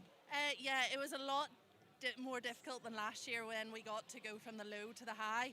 So I just tried to keep calm. I practiced sitting at each of the different stroke rates in the warm-up, and yeah, just kept my eyes firmly on my screen and didn't look at anything else that was going on, and I think that really helped. Silver medal in the first iteration of the Versa Challenge last year in Toronto. What made you come back for another attempt here in 2024 in Prague? I just loved it last year. I loved how doesn't matter who wins the first one, who wins the second one, it is not a finish until it has finished right at the end. So yeah, I just loved it, and I think it quite suits me. I've come from a few different other sports, and I think there's quite a good crossover between the Versa Challenge and other sports and all the tactics that can be used, and I really enjoyed that. Well, 2 more chances to try and get yourself on the top of that leaderboard. Charlotte, congratulations. Thank you very much. Thank you.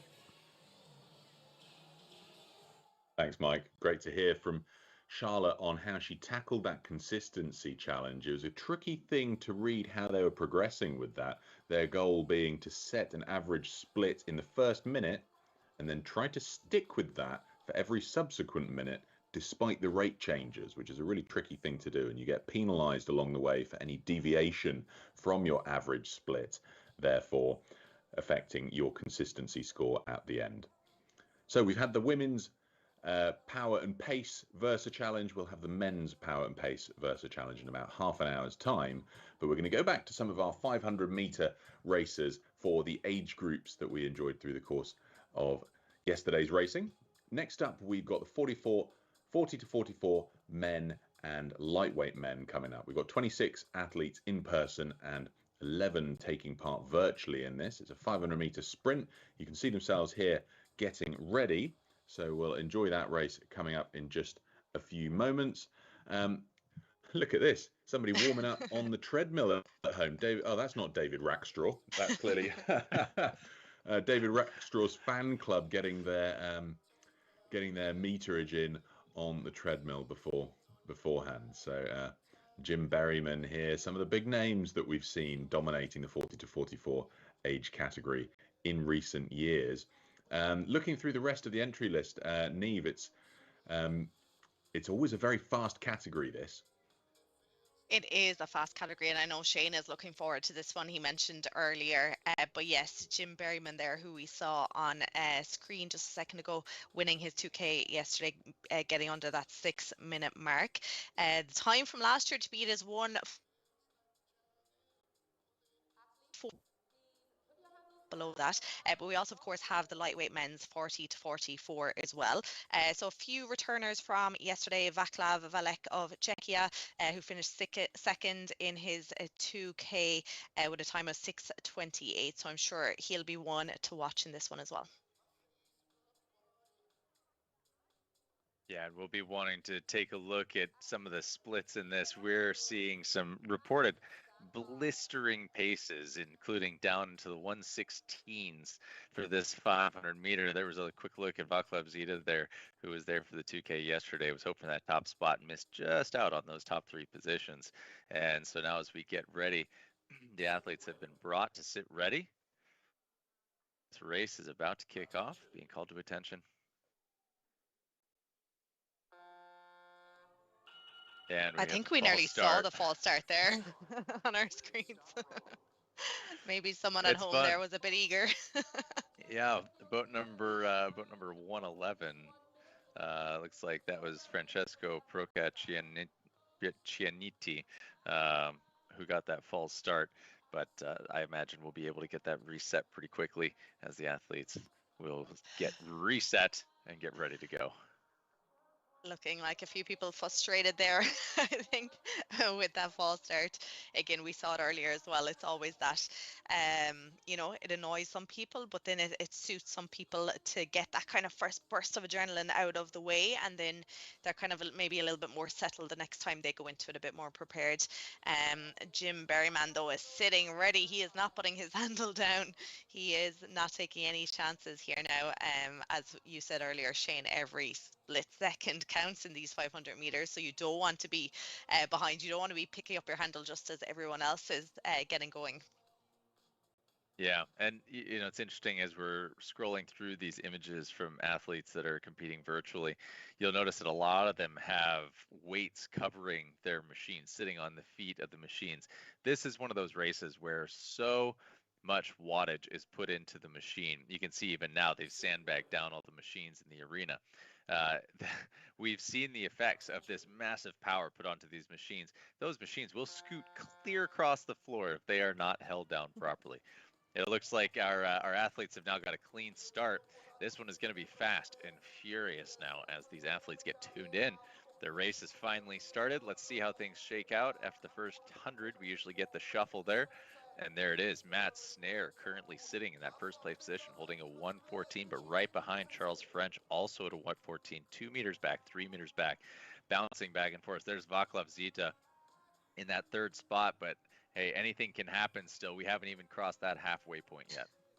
Yeah, and looking across at the lightweight men's then 40 to 44, it is a tussle between 3 of them. We have Francesco Procaccianiti from Italy, we have Damian Alonso from Spain, and Alexander Chakler from Belgium. There is just 1 meter separating the 3 of them here now. We're already into 1:50 to go. Any change in the men's, Shane? Yeah, well, we've got 100 meters to go. Matt Snare still sitting in that first place position, holding that 119. Vaclav Zita now moved into second. Joshua Flood stepped up into that third place, but he may not be able to hold on to that as Alberto Fernandez is challenging him.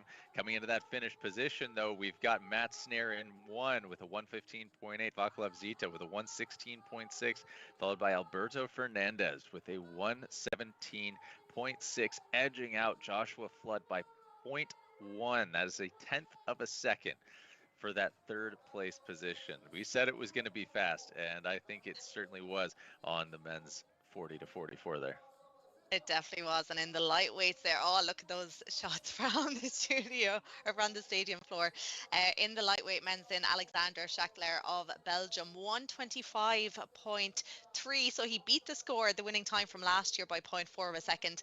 Francesco Paccacanti from Italy, 125.8, so just 0.5 of a second behind.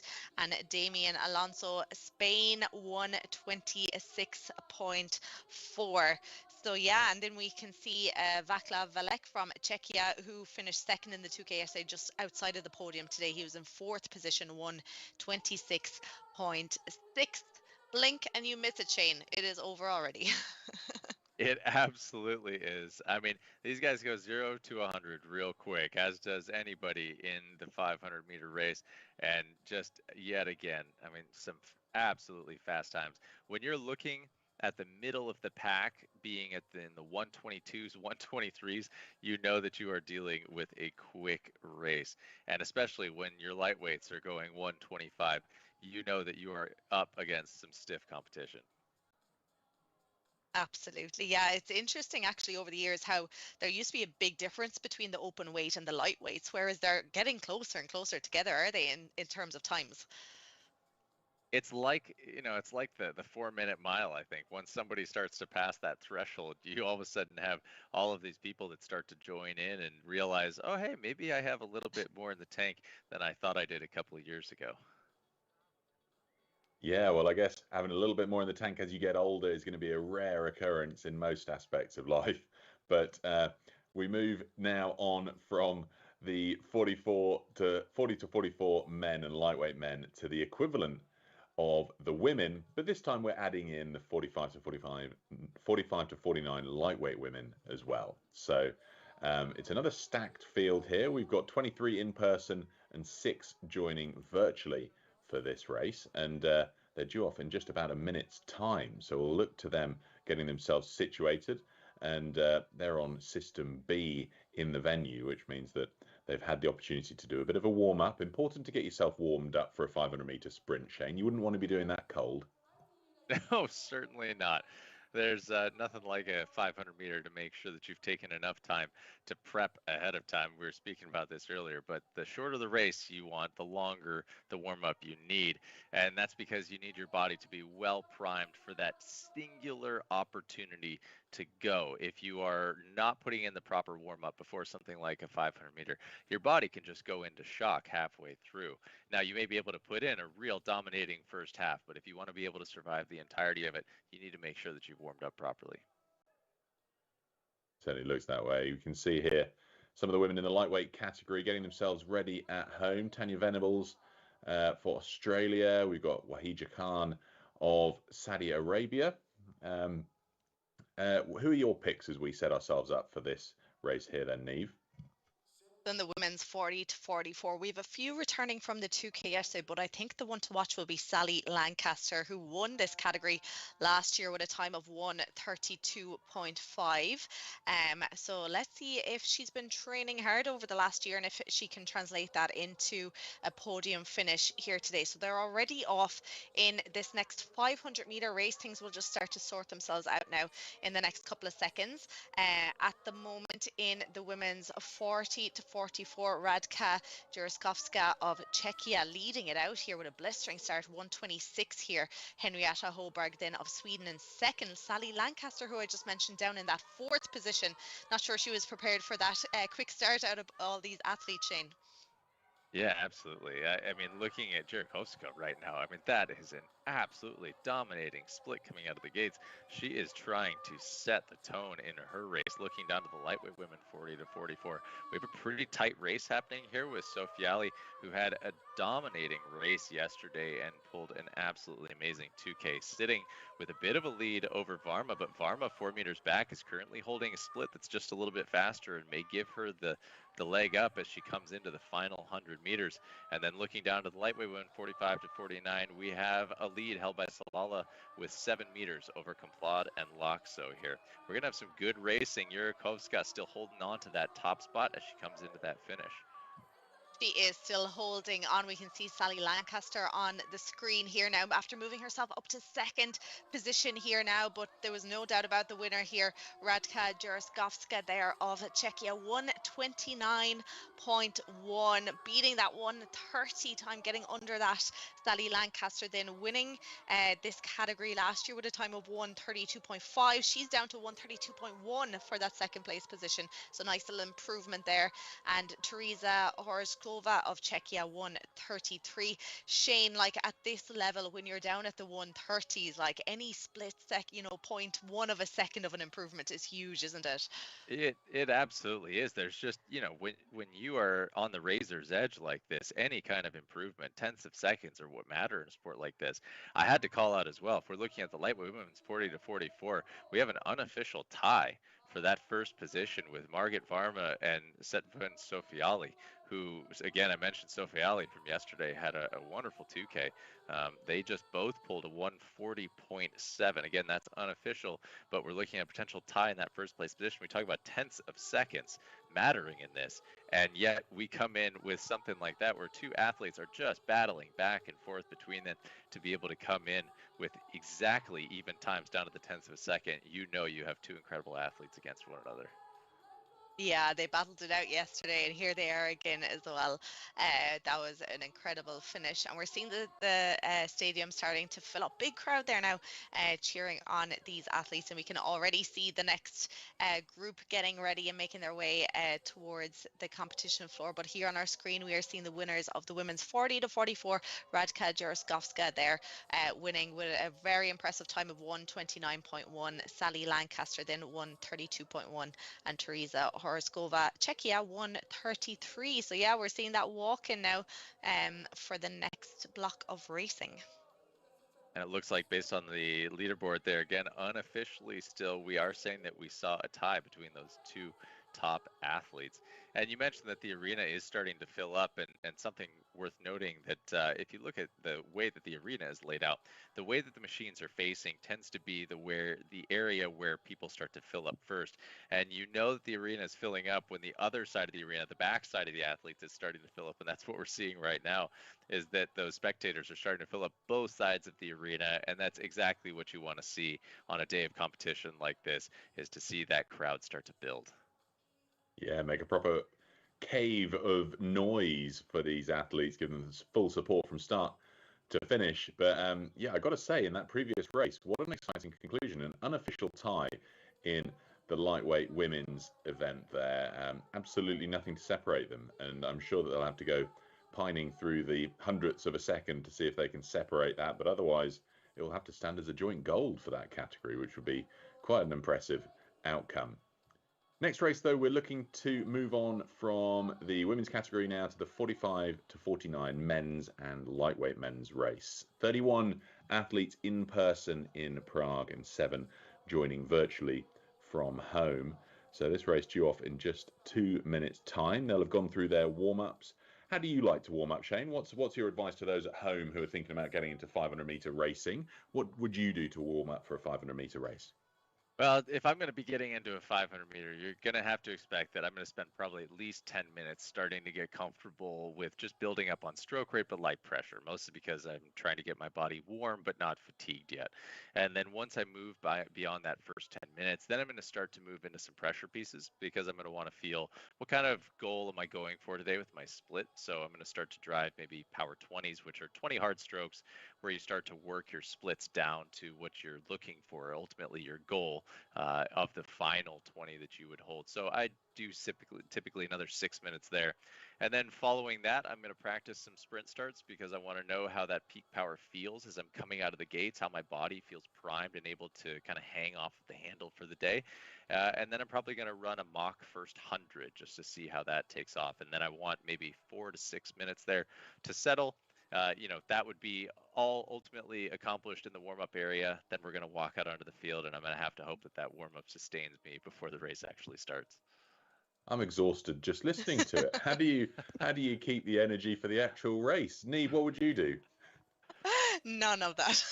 But I think I might start using it. I think for the 500 meters, I've always kind of often gone for like a 20-minute easy piece at the start as opposed to 10 minutes. I just feel like I need that extra little bit. Now, you might be telling me I'm putting myself into the fatigue zone by doing a bit too much, Shane. But then definitely the power strokes, because you need to be seeing how it feels to be up at the rate and the pace that you are hoping to do in the 500 meter piece itself. It's a real fine balance there, and every athlete has their own warm up, right? And most of our warm ups have all been predetermined by the coaches that we've had throughout our lives, and so much of that warm up comes from what we've learned, what we've tested, and at the end of the day, every athlete has most likely gone through a variety of scenarios that have given them the opportunity to test different warm ups, and has taught them, hey, what works best for me as I get ready on competition day. Exactly, and we are off already in the next 500 meter race. We have the men's 45 to 49 and the lightweight men's 45 to 49. So things just starting to sort themselves out, and Anton Grasel there of Slovakia already in the lead. He's down at 1:12 here now as he goes through the first 150 meters. Shane, is that sustainable for the rest of the race? We're talking a 1:12, 1:13. I would love to see that be sustainable, because at that point we are talking splits that nobody's going to be able to touch that. So if he's able to sustain that, we're looking at an incredibly impressive performance here, especially when you consider that Kaula, who's sitting there in second place right behind him 10 meters back, is holding a 1:17 and looking slow compared to Grasla.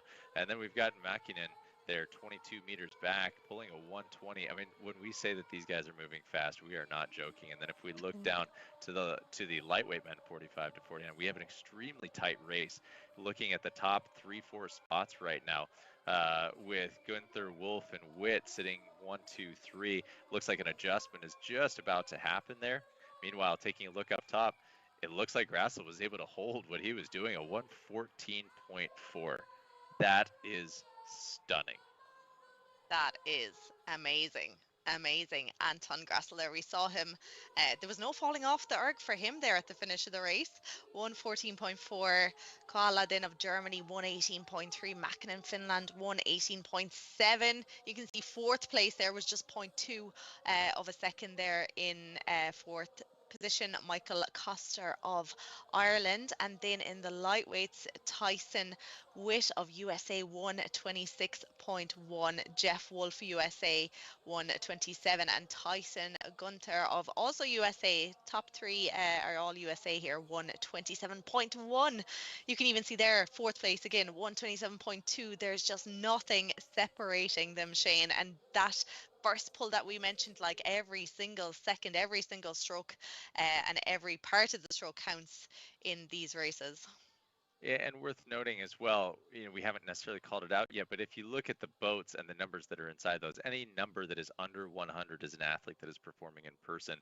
Any number over 100 is a virtual athlete. And in both of these races, we had a virtual athlete sitting in the top 3 on the podium. So, it's also a testament to the ability for athletes to be able to compete from wherever they may be. You can see Kaula there on the screen right now, a virtual athlete taking second place in this, just 4/10 ahead of Mäkinen, who was in person and sitting there near Grasl as well. So you had Mäkinen and Grasl taking 1 and 3, with Kaula being able to split the difference virtually, and same with Witt being able to take that top spot from a virtual position. I mean, I think that's a pretty cool way of being able to compete in this sport, right? Whether you can or cannot make it to be in person, your ability to perform, you can still show up and have an opportunity to challenge for those top spots. This is it. And some people, it just suits them to be at home in their own environment, wake up in their own bed. Some people do find that traveling and staying in perhaps a hotel that a little bit more difficult. Maybe you don't get as good a night's sleep, and all those things really, really count here. So yeah, another blistering 500 meters. Did it live up to your expectations? Because I know you were excited for that one. It certainly did. There was no disappointment in that race, nor in the race prior. That was just a fun one to watch, and I'm glad we were able to experience that. Pete, thoughts? Very cool. Did you like the call out there? I did. Very cool indeed. And just while we've got the opportunity for a call out, I think we've got Mike down there on the ground to interview one of the winners. Yes, thank you very much, Peter. Anton, a tremendous performance. You won this 500-meter race by almost 4 seconds. How do you generate so much power? I'm a former canoeist, so I do sport almost 35 years. So I think it's not just about the power, because I wasn't the best at the start of the race. I think it's a balance between power and endurance. So I think I'm maybe a best in this, finding the balance between the power and the endurance to keep my power in the end of the race. As you get older, how much do you train per week? Because it's tougher to train a lot as you get older. So how do you maintain these performances? 3 or 4 times in a week. So, but I'm doing canoeing, I'm playing basketball. So this combination of these 3 sports, what I do in a week 4 times. So it's not just about rowing. Well, that's the secret. 3 sports, 4 times a week, but also a lot of genetic talent as well. Congratulations. Okay, thank you very much. Thank you. He's a big fella, Anton Grassel, but you heard from him there, 35 years of sports. And I guess one of the tricky things is, as he says, balancing that need for power to even get the split down there in the first place, but then having the endurance to hold it for over a minute. I mean, Shane, getting that sort of power and endurance combination must mean that you really do have to specialize into one aspect of rowing if you want to try and top the world in that category. Yeah, and you find, Pete, that a lot of athletes are starting to do that. The things that you have to train when you're looking at trying to maximize wattage into the machine, if you think about how the body operates and how power is relayed into the machine, the trunk really is the central point of all that. Is the transmission. It's what allows you to deliver power to the machine. So there's a lot of specificity that comes to training that trunk strength to be able to handle that relay of power from the legs to the machine. And so when we're looking at an athlete like that, he says he trains 3 to 4 times a week on the machine. I would assume that he is creating that specialized training that is going to ensure that he can deliver maximum power whenever he is on there. He might not be working in those zone 2 workouts, spending 60 to 90 minutes on the machine, just trying to work on his base endurance. Yeah, it's interesting that, isn't it? How you get the right blend in which zone you spend your time. We're moving on though to spend our time with the 45 to 49 women and 50 to 54 lightweight women in their 500-meter sprint race now. We've got 19 in person and 17 virtual. Niamh, as you cast your eye down the start list, any particular call-outs from you? Yes, absolutely. We have the women's 45 to 49, Nadia Galamir of Australia, first yesterday in her 2K7 16.4. And we also have the second and third positions there, Vanessa Palmier and Alicia Hardy of USA there. So that'll be a good race to watch between the 3 of those. And then we have Samantha Ayers there, who just missed out on the podium in the lightweights 50 to 54. She finished 4th there yesterday in her 2K. So lots of returning athletes here now. So let's see if their results from their 2K can translate over. It looks like they're all sitting ready, watching the monitors in front of them, which will tell them when they can go.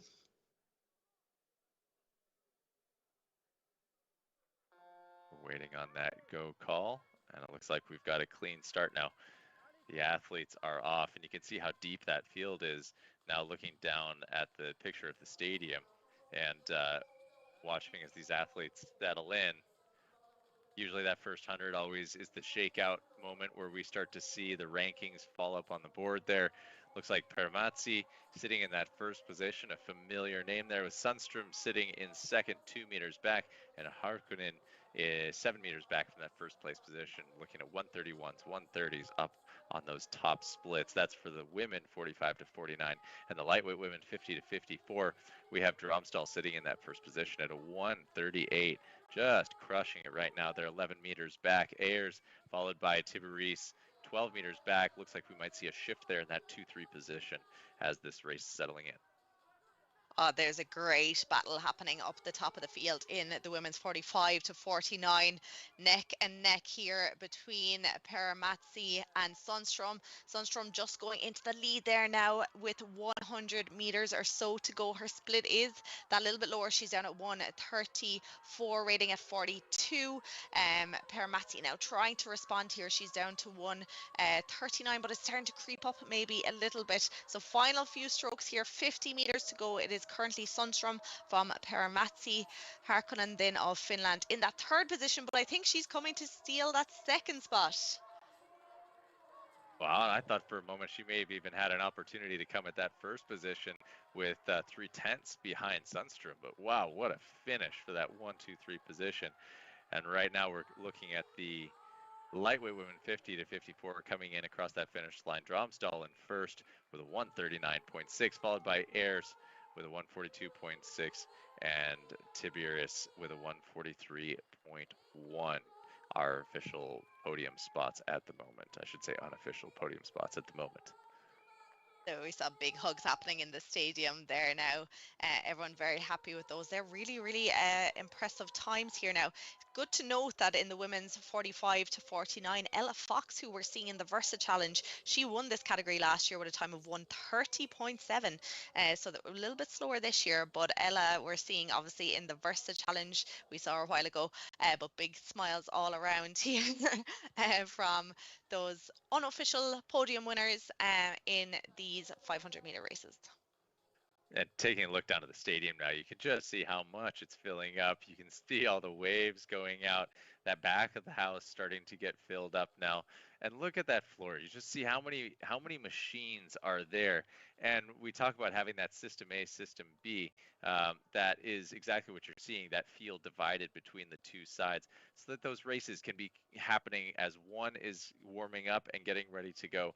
The other is being executed. We're walking back and forth between those two races. It also gives people an opportunity to be out on the field of play, if you will, a little bit longer. The opportunity to wave, to say hi to their friends, to get ready to go.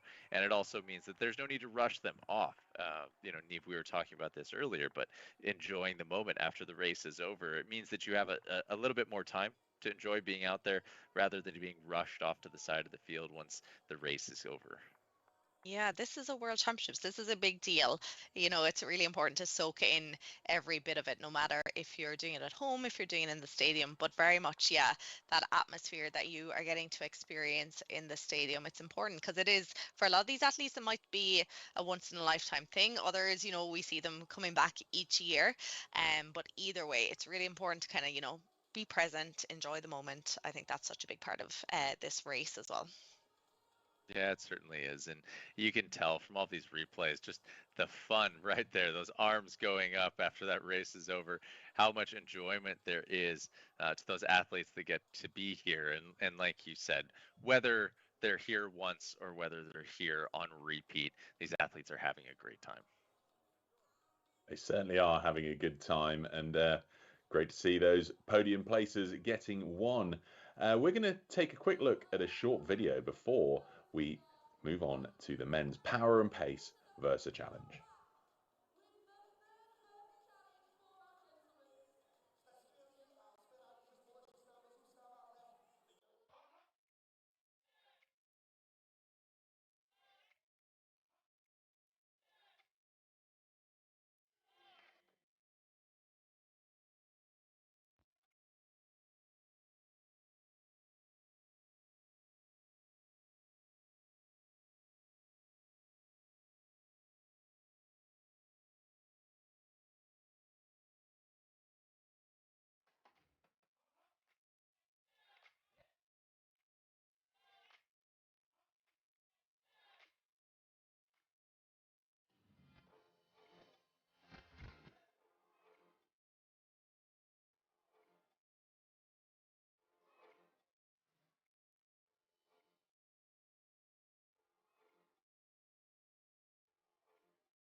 Well, we've had a few more of our 500-meter racers for the various age groups, and it's great to see them sprinting. And it just shows that when an athlete really trains themselves for a specific distance, they can get very, very good indeed.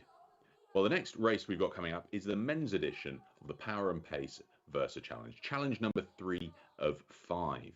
Lots to look forward to in this, and it's quite a tricky one to gauge exactly what they're going to do here, guys, when it comes to go for the power and really gun it out for a fast minute, or the pace and look for that consistency. But in just a few moments, we're going to see them walking out onto the field of play, and I guess we can have a think about which athlete is going to go for which one of the opportunities for points. Now, the points ranking, very, very important because it leads into their opportunity for an advantage in the chase. But why don't we take it down to the floor and we'll have a look. And Niamh and Shane, why don't you talk us through each of these amazing athletes that have qualified to be here in the Versa Challenge final? Yeah, absolutely.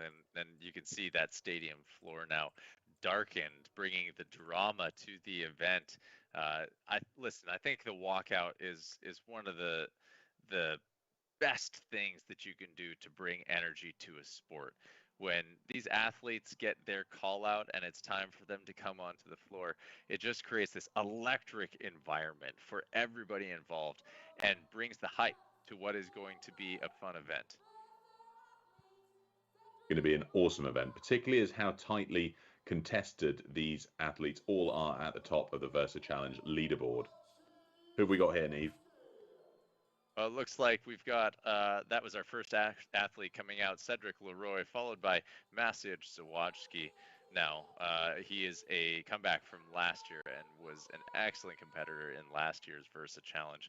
Next up, one of the newcomers, Cameron Buchan, newcomer to Versa, but not a newcomer to rowing. He is just a well-known name. If you know indoor rowing, you definitely know Cam Buchan. Following Cam, we've got Andrew Tomlinson. He is 38 years old, another newcomer to the race, also followed by Anders Megstad Jakobsen, sitting from Oslo, from Norway. He was a former runner and has now made his way into the Versa Challenge. Following him, Brian Bunch, age 52.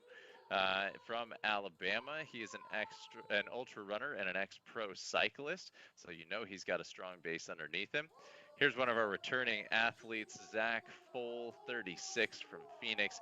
Took 3rd place in last year's event. We'll see how he's able to shake out this year. Following Zach, we've got Lubos Novak walking out onto the floor. I believe he is one of our CrossFit athletes and one of our wildcard athletes. Next, we've got Dylan Dragsweek from Grand Marais up in northern Minnesota, my home state.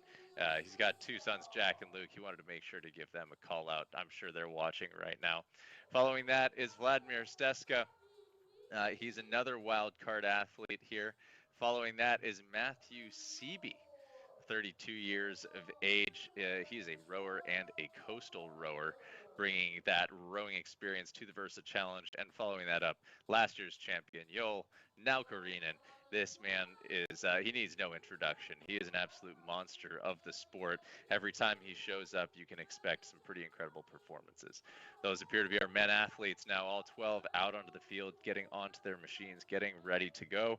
They're starting to warm up. And I got to be honest here, Niamh, as having watched the women go through this, I still don't know that I know what my plan would be for this event. And I've seen this event 2 years coming now. I'm still not sure how I would approach this. I think it's important that they do have an approach, and I'm sure they probably were watching the women a little earlier, and particularly I think Ella Fox was the standout one who had that tactic throughout it, and I'm sure they were taking a few tips. Obviously, we have some returning athletes from last year, so they would have figured out what worked for them last year, what didn't work. They might take a different approach, they might take the same approach, but it is really important to go in with a plan into something like this. I do think because obviously there is an element where you do have to think on the fly, and if something isn't working, you're going to have to change it. But having that plan in the back of your mind to follow, I think, is important in something like this. It's a long workout, it's 20 minutes. You have to pace yourself. They're getting scores for that consistent pace, as well as the changing splits. So we will be going, as we saw with the women earlier, either from 18 strokes per minute up to 37, changing every minute, or we'll be getting that, or we'll be going the opposite way, which the women did, 37 down to 18. So it's the audience that get to decide, depending on how loud they shout. So I'm sure we will figure that one out, but it does look like that it is going to be descending again. So from 37, same as the women, down to 18. Shane, if you were doing this, would you prefer to be going down in rate or up in rate? Oh man, I think I would prefer to climb, and based off of the athlete's response from those athletes that have done it 2 years in a row, saying that descending is definitely harder. I'm going to say I'd prefer to have that ascending rate. I mean, this audience clearly relentless. They liked what they saw with that descending rate last time. They're going to put these athletes, they're going to put the screws to them again on this one. Yeah, this is hard. This is where the warm up is important, because you don't want to be going straight into 37, a rate of 37, with not being prepared. That is a big jump to go to straight away. At least with the 18, you kind of have a little bit of time to kind of get your rhythm into it if you were starting at 18 and going up. But unfortunately, these guys are going the opposite way here now. So we'll see on our screen. So the target stroke rate is 37 for the first minute. We'll see also a countdown timer of their overall time.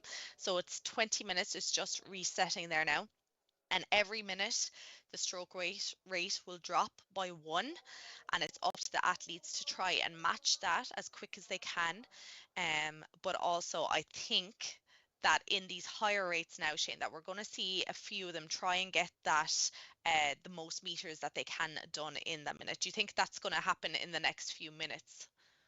Yeah, Niamh, you're right on the nose with that. I think last year when we saw the ascending rates was when we saw people attempt to go for that max meters in the final minutes. Here, I think it warrants that people go for it in the early minutes if they think they have a shot at setting the tone for the most meters inside of a minute. So it's in these first couple where I think if somebody's going to go for it and decide to sacrifice one over the other, taking what I'll call the fox route at this point, if you go down that foxhole and take that route of deciding to try to go for the best minute, now's the time, now or in the next minute. But I don't know that it makes much sense to try and go for it at the end of a workout when you're descending on rate like this. So currently looking like Zach Full sitting in that first position. I think he's going to go for it. Now it's important to note as well on the consistency, it is taking both your split and your stroke rate into account here.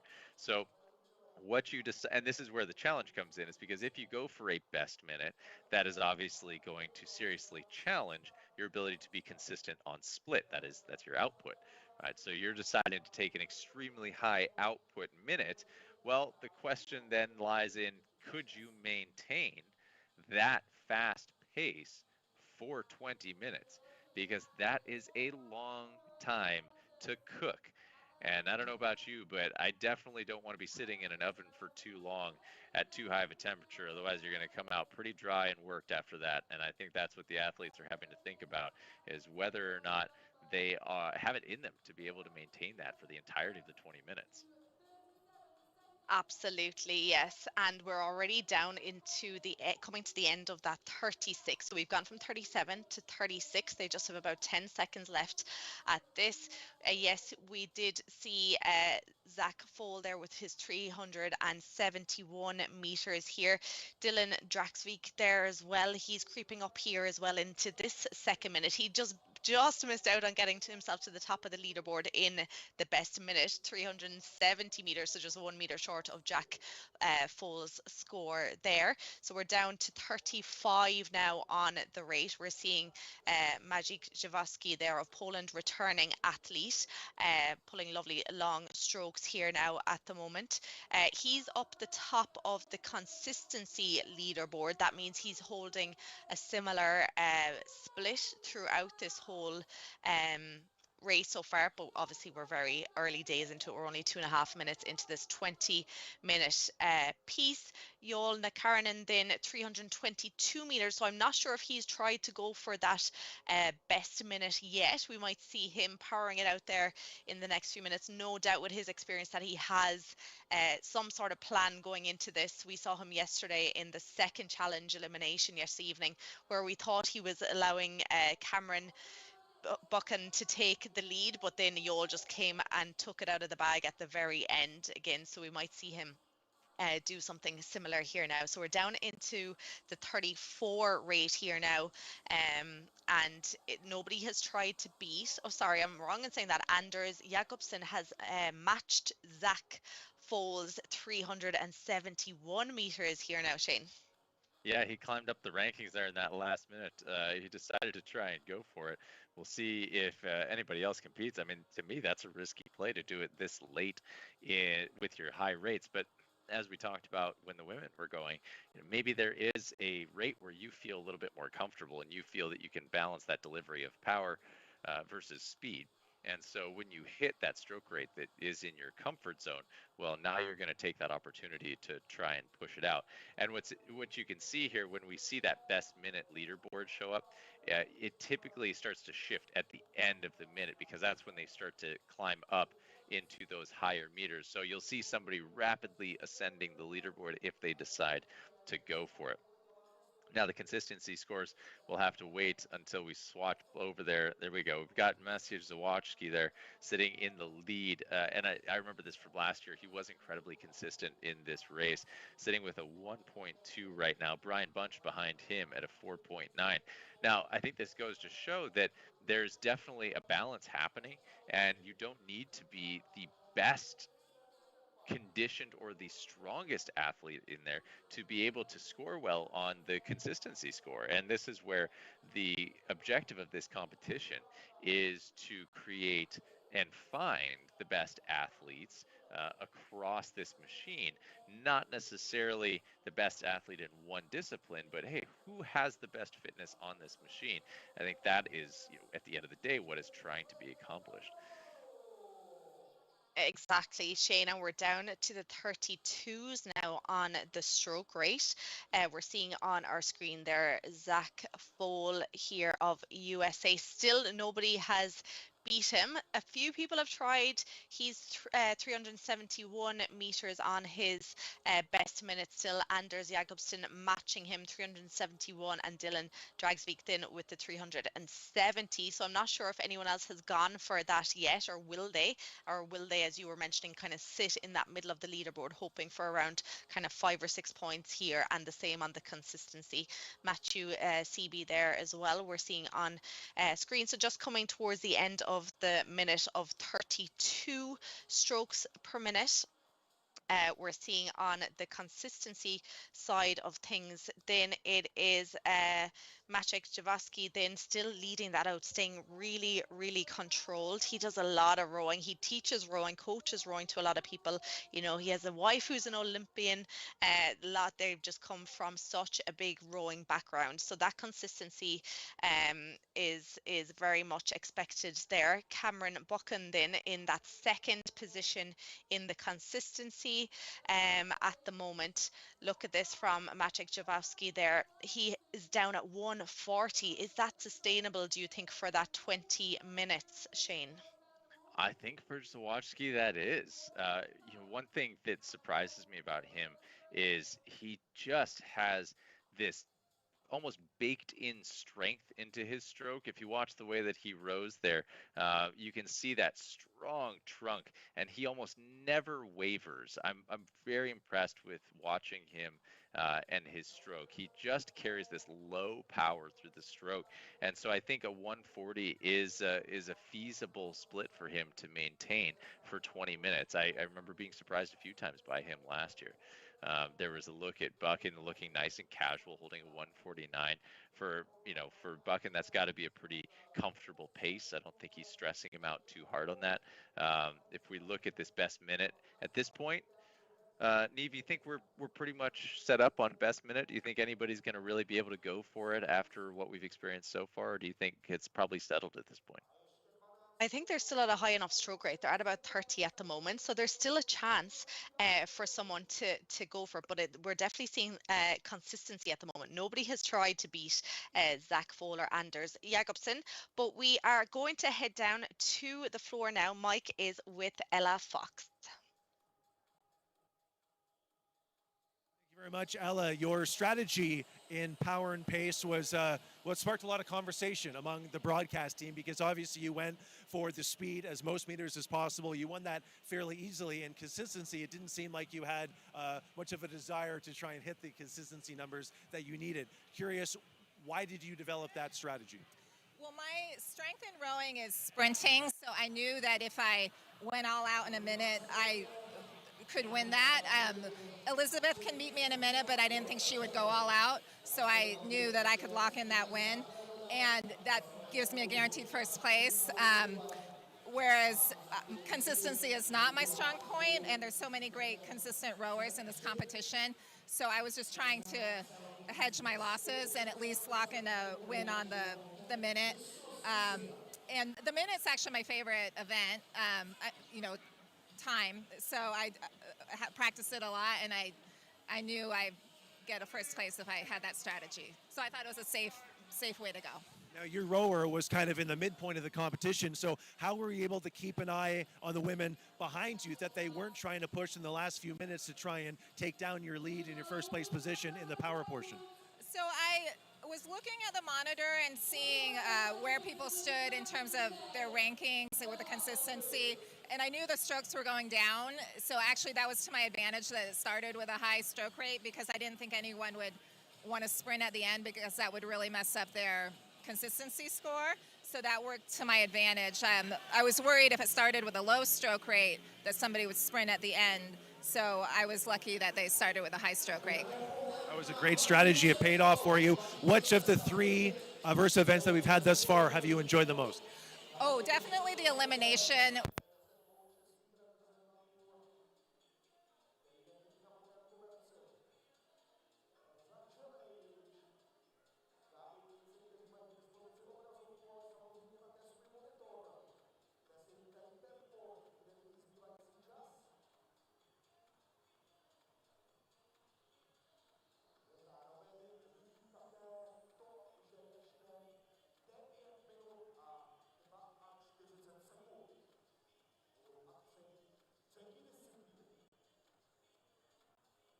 Okay, so we are back to the men on the competition floor. At the moment, we're halfway through the 27 stroke rate at the moment.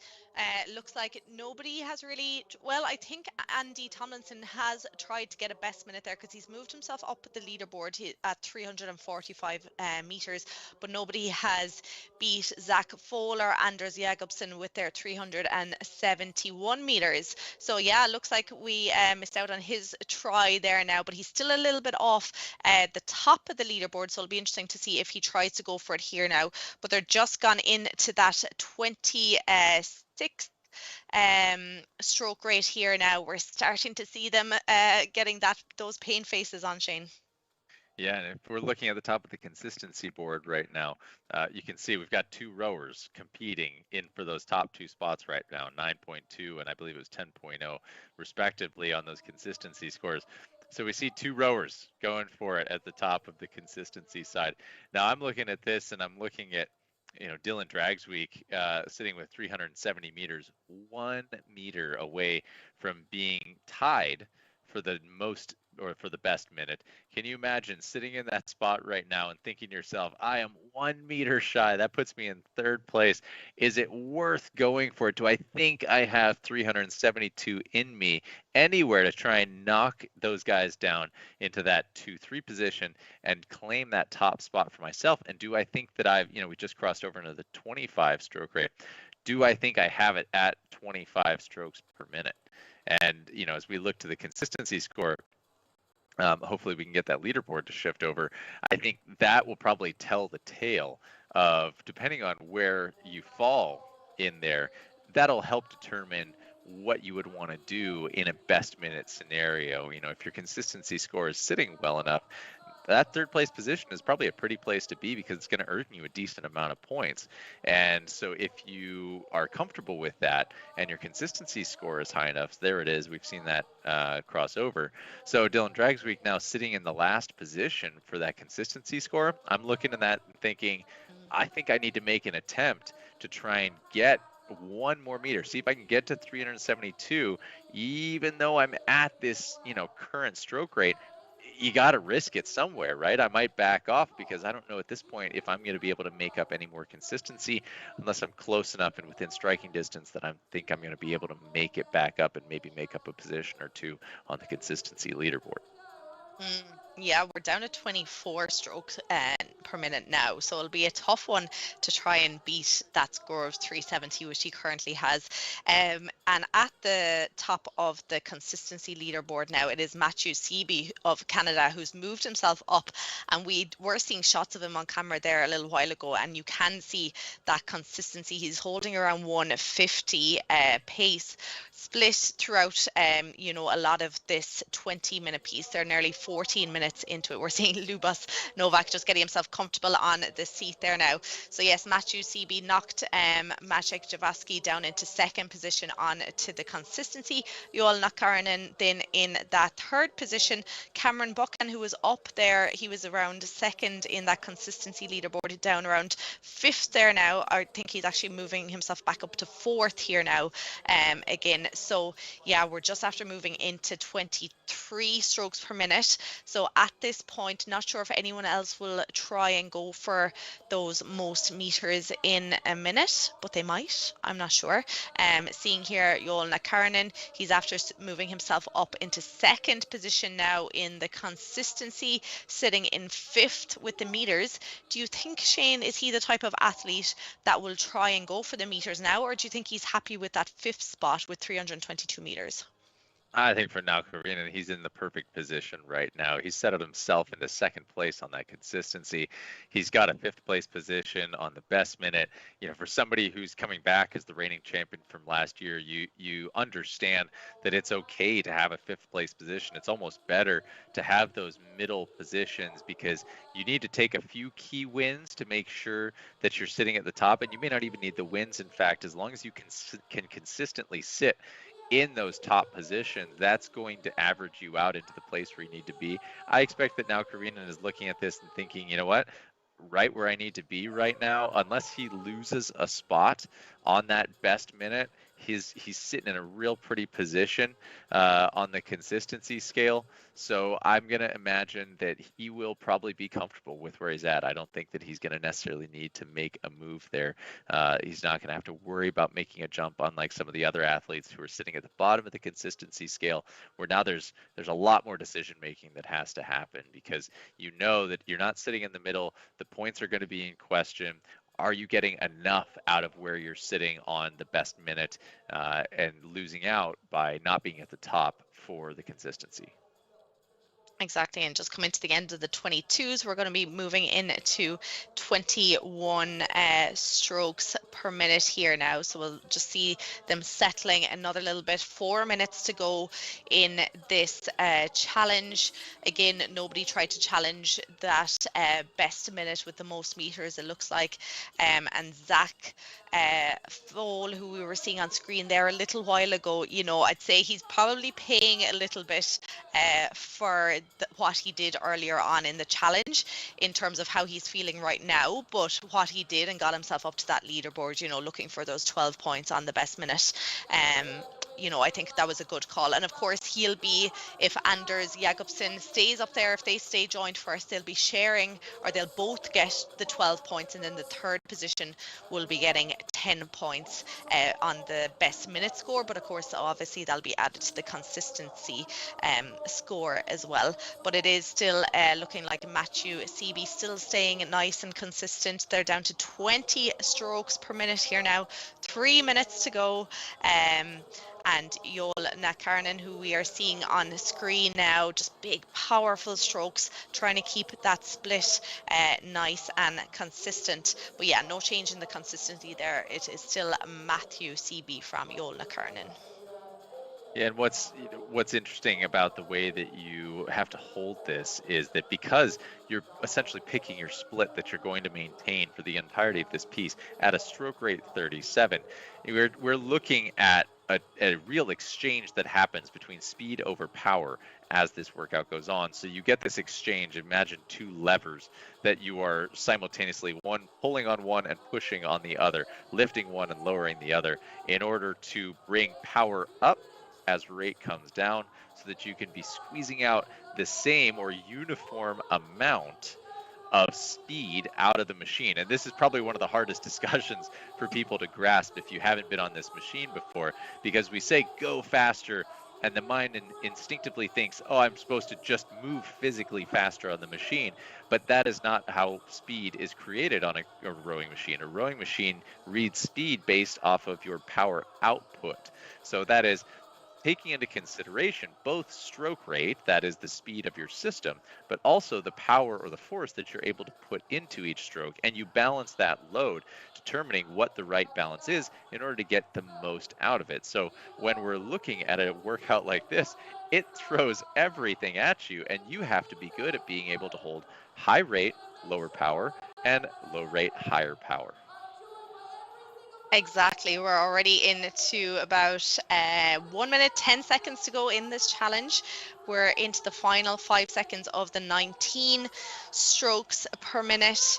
There's been no change up the top of either leaderboard, but interesting to see Cameron Buchan move himself back up here on the consistency leaderboard. But Matthew Seaby there still just holding so consistent. He stayed consistent with his split. He stayed consistent with his rate, got himself up to that leaderboard. Joel Nakarinen then still in that second position, Cameron Buchan in third, and Cedric Leroy in that fourth position.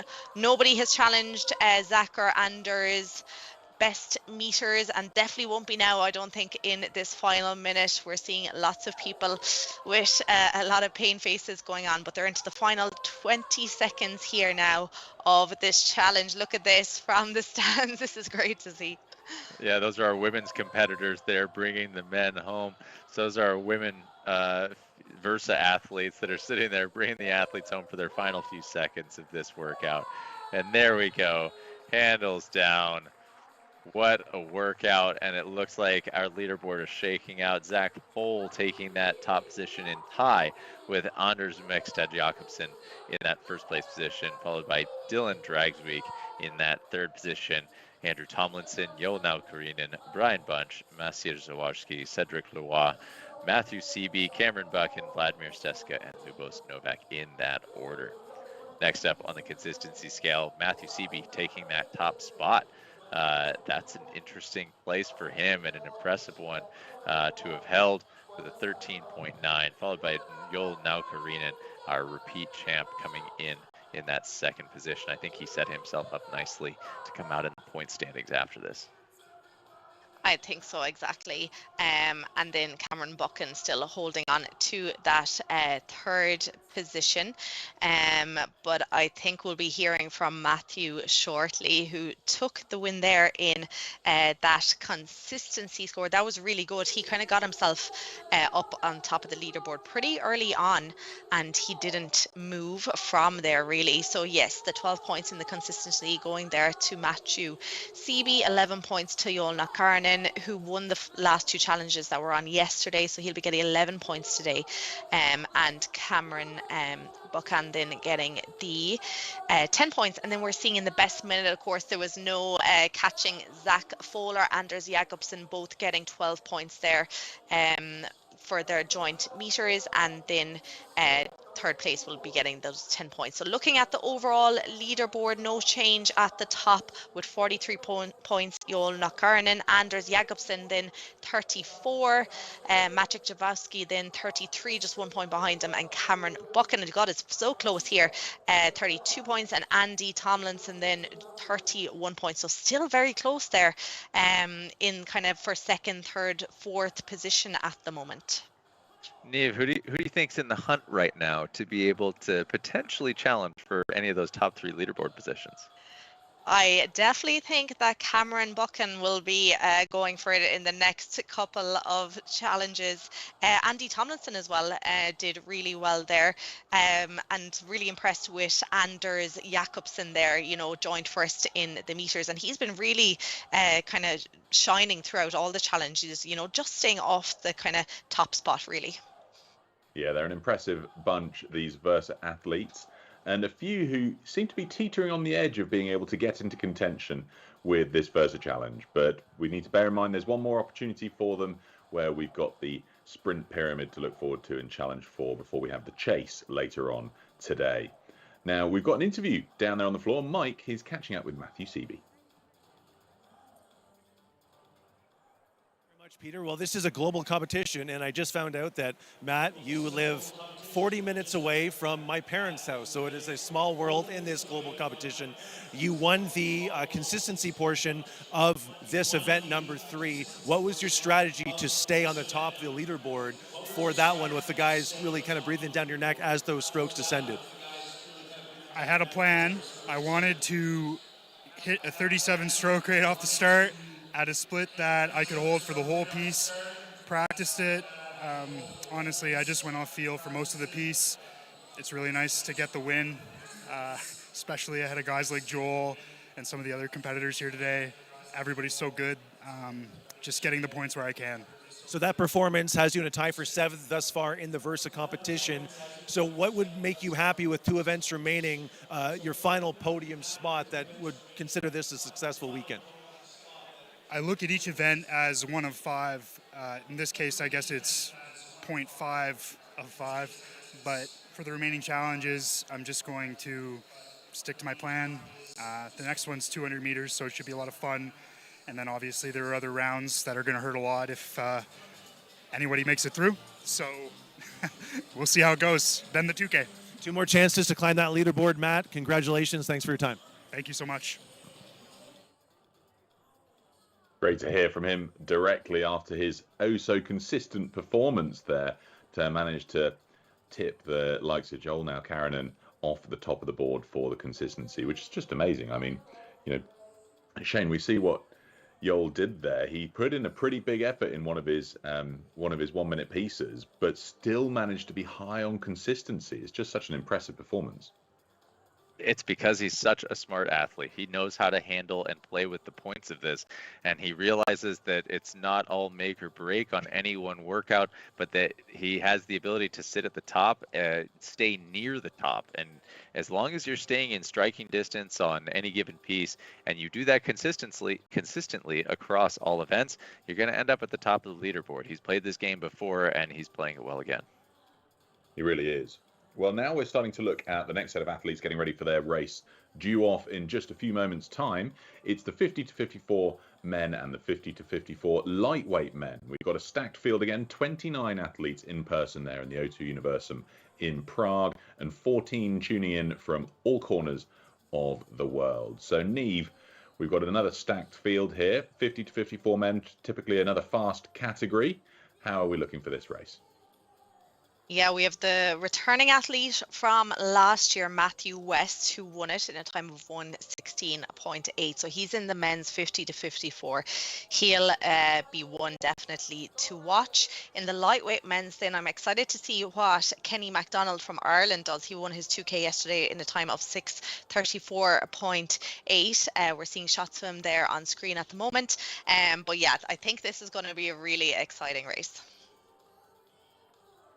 Love seeing these shots coming in now, and it's interesting because you see all the different time zones that are happening around the world as people are tuning in. For me right now it's 12:15 in the morning, and so we're seeing all these athletes. You can tell the different times of day that they're competing. I think we saw somebody's wife there in a bathrobe. Got to imagine that's either early morning or middle of the night for them.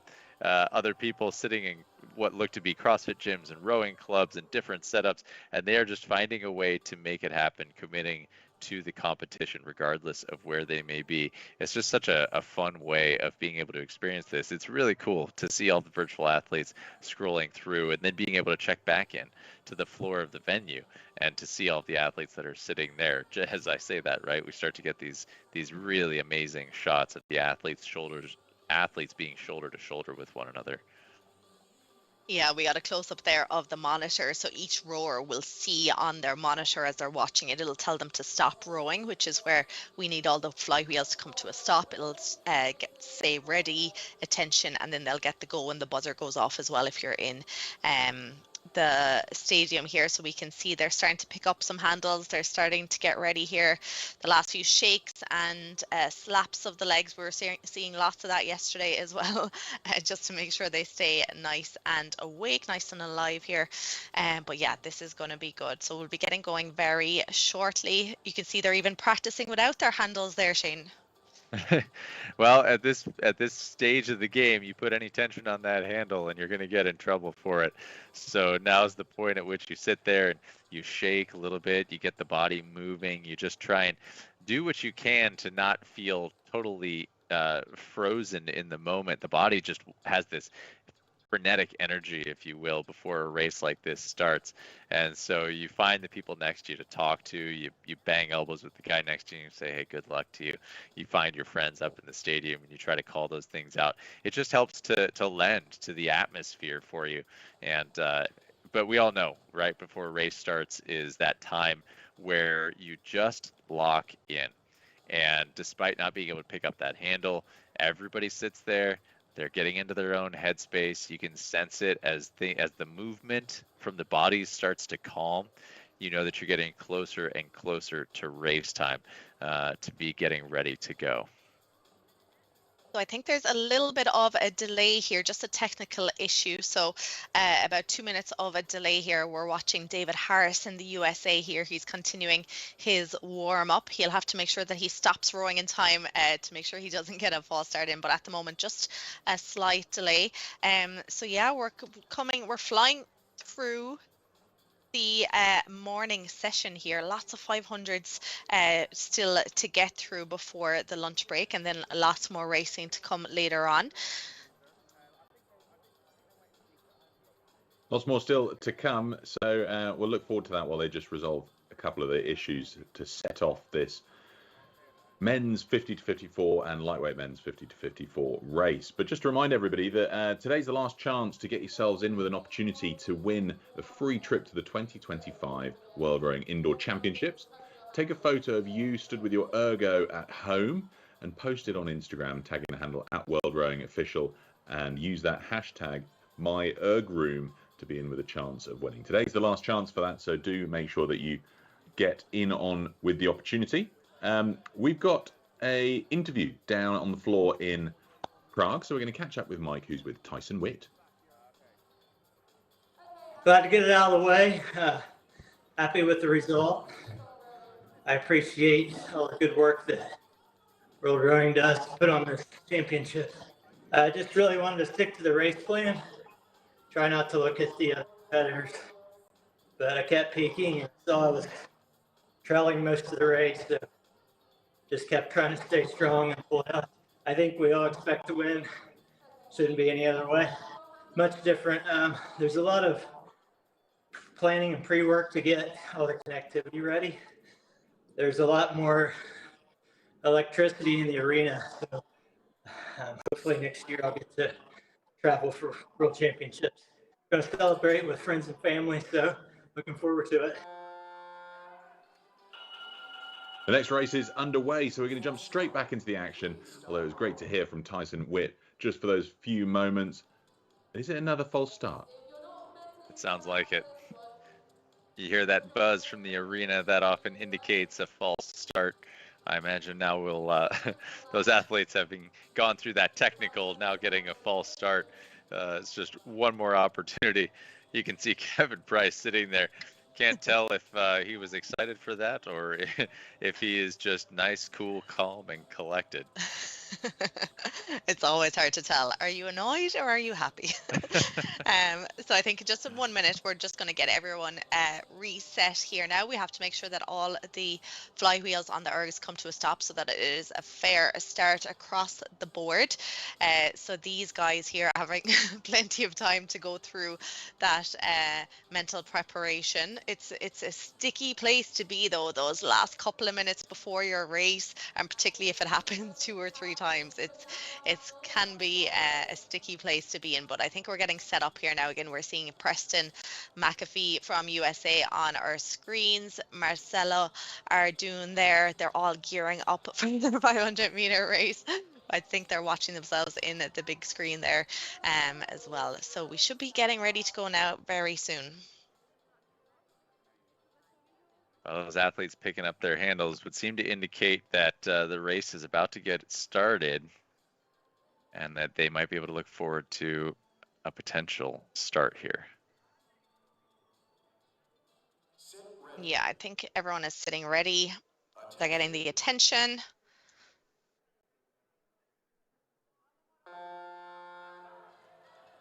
And we're off. So we can see on our screens here, most of you will be seeing the yellow boats on the screen. So that's your 50 to 54. And then as I scroll down on my tracker, I can see the red boats, which are the lightweight men. So after that start, Matthew West, a reigning champion in this category, he's off to a blistering start. He's down at 1:15 with a 44 strokes per minute. And then as predicted in the lightweights, Kenneth MacDonald then of Ireland now, who won his 2K yesterday, he's off into the lead here now in the lightweight category. Yep, and sitting behind McDonald in that lightweight category, we've got Stiprian, 8 meters back with a 127 and a 44 stroke rate. You'll notice these stroke rates exceptionally high during any 500-meter pieces. Following behind him is Philip Healy sitting in third, a name that we recognized from the 2Ks yesterday, but continuing to drift further behind McDonald. Up on the men's 50 to 54, Matthew West still holding that top position with Luke Wollenschlager sitting 6 meters back, but looking to challenge right now, just walking back 1 meter at a time. If he does this right, he may be able to swap out that position in this final 100 meters coming into the finish line.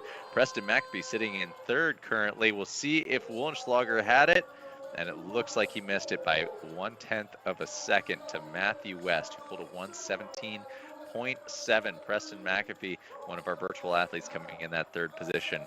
Then down to the lightweight men, 50 to 54. We've got Kenneth MacDonald taking that top spot with a 1:24.6, followed by Philip Healy, who made a move there to pass Van Striprian there, to pushed him down into the third position with a 1:27.3. Oh yeah, we're seeing shots here of Kenneth MacDonald looking very happy indeed. It looks like he can't really believe it's now 2 gold medals after his weekend in the 2K and the 500 meters. Really impressive times there, and beating last year's time. The winning time last year was 1:25.5. He's 1:24.6. So nice improvement, and nice to see another Irish, Philip Healy, there in second place, 1:27.3. But yeah, very quick start there. We're seeing the unofficial results. Matthew West, Great Britain, 1:17.5. 17.7, and then Luke Vollenschanger won 17.8. And then in the lightweight category, Kenneth MacDonald 124.6, Blair Johannes van Strippan 127.3, looking like it's joint. Second here, Philip Healy 127.3. Well, we're nearly ready for the next race because they're coming through thick and fast, having had a couple of false starts there. So a great conclusion to the men's and lightweight men's 50 to 54 age group category. We're looking now for the 50 to 54 women's open category. 16 athletes in person, 5 taking part virtually. They'll be getting themselves ready down there on the floor.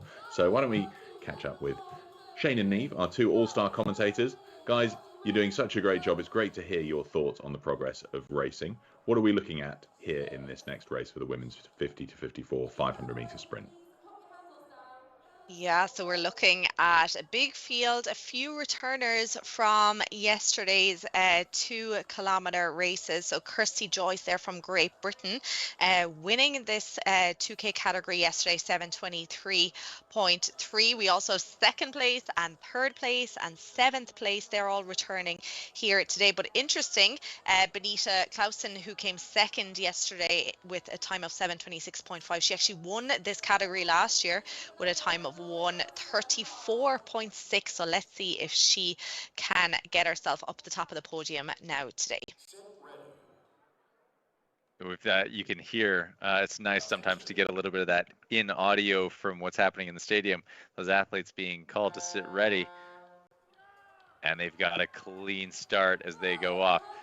Always taking this first 100 meters as things settle out. You watch as those boats just blast off the line, and you watch what's happening in stadium, and you can understand why those boats are moving so fast on the screen, because these athletes are absolutely tearing on that handle right now. Every single stroke matters in a 500-meter piece. You cannot miss a stroke. You cannot take a stroke off. Rachel Egner there on the screen, who is sitting currently in the second position behind Benita Clausen. These two having battled before, 2 meters between them, sitting at a 1:34, followed by a 1:37 for Rachel Egner, followed by Kirsty Joyce, sitting in that third place position, 9 meters back from the first position. Yeah, this is such a great race here from Benita Clausen here, finishing second yesterday, but she won this category last year here. She's currently well over halfway now, and she is ahead of Rachel Egner here, who we were seeing on screen there in the studio. Kirsty Joyce from Great Britain then in that third position, but Marianne Pestori from France very much with her there. 100 meters to go here now. Benita Clausen really going for it here. Final 50 meters. We're seeing Kirsty Joyce on screen. We are seeing all Benita Clausen in the studio as well. So final few strokes here now. It looks like it will be Benita Clausen of Norway, 1:34.6. But would you believe, Shane, she is matching her time from last year? 1:34.6 was the winning time last year as well. You always got to think about, hey, I've added a year of age, but I've kept my speed. I would say that equals out to an improvement in performance. If we're getting older, but we are staying faster, I think that's a great way to go. And hey, I don't know if you come away from this with a matched time as happy, but I certainly would be. I would be very, very happy with that. And it looks like she certainly is here as well, with great shots of her there. Rachel Egner then 1:36.8, finishing in that second position unofficially at the moment. Kirsty Joyce of Great Britain 1:39.4, getting herself into third position, and just missing out there Marianne Pestori 1:39.5 in fourth position, so just point 1 of a second, a tenth of a second there off from being on the podium. But that was a really, really impressive time, and to match your own time from last year, that is really good. Yeah, and it looked like Joyce there made quite a move at the end to be able to move past Pasturi. That was just one of those tight races that makes for an absolute pleasure to watch. It's always fun to see things shaking up towards the end as you watch those boats edge each other out. It makes, that's what this whole thing is about, is great competition, great athletes having a good time together. And we're seeing shots from all around the world here, everyone racing in their kitchens, in the stadium. Here is our winner, Marianne Pastori there, just missing out on that podium. Katie Brazel there as well. So great racing. And of course, Kirsty Joyce there. But yeah, our winner looking very happy indeed as we get set up for the next race coming up shortly.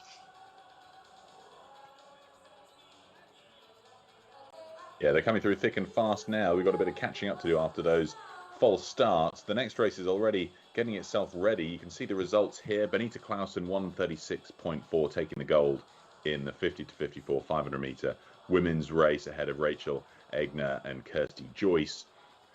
Lots still to look forward to. We'll have the lightweight results up in a second.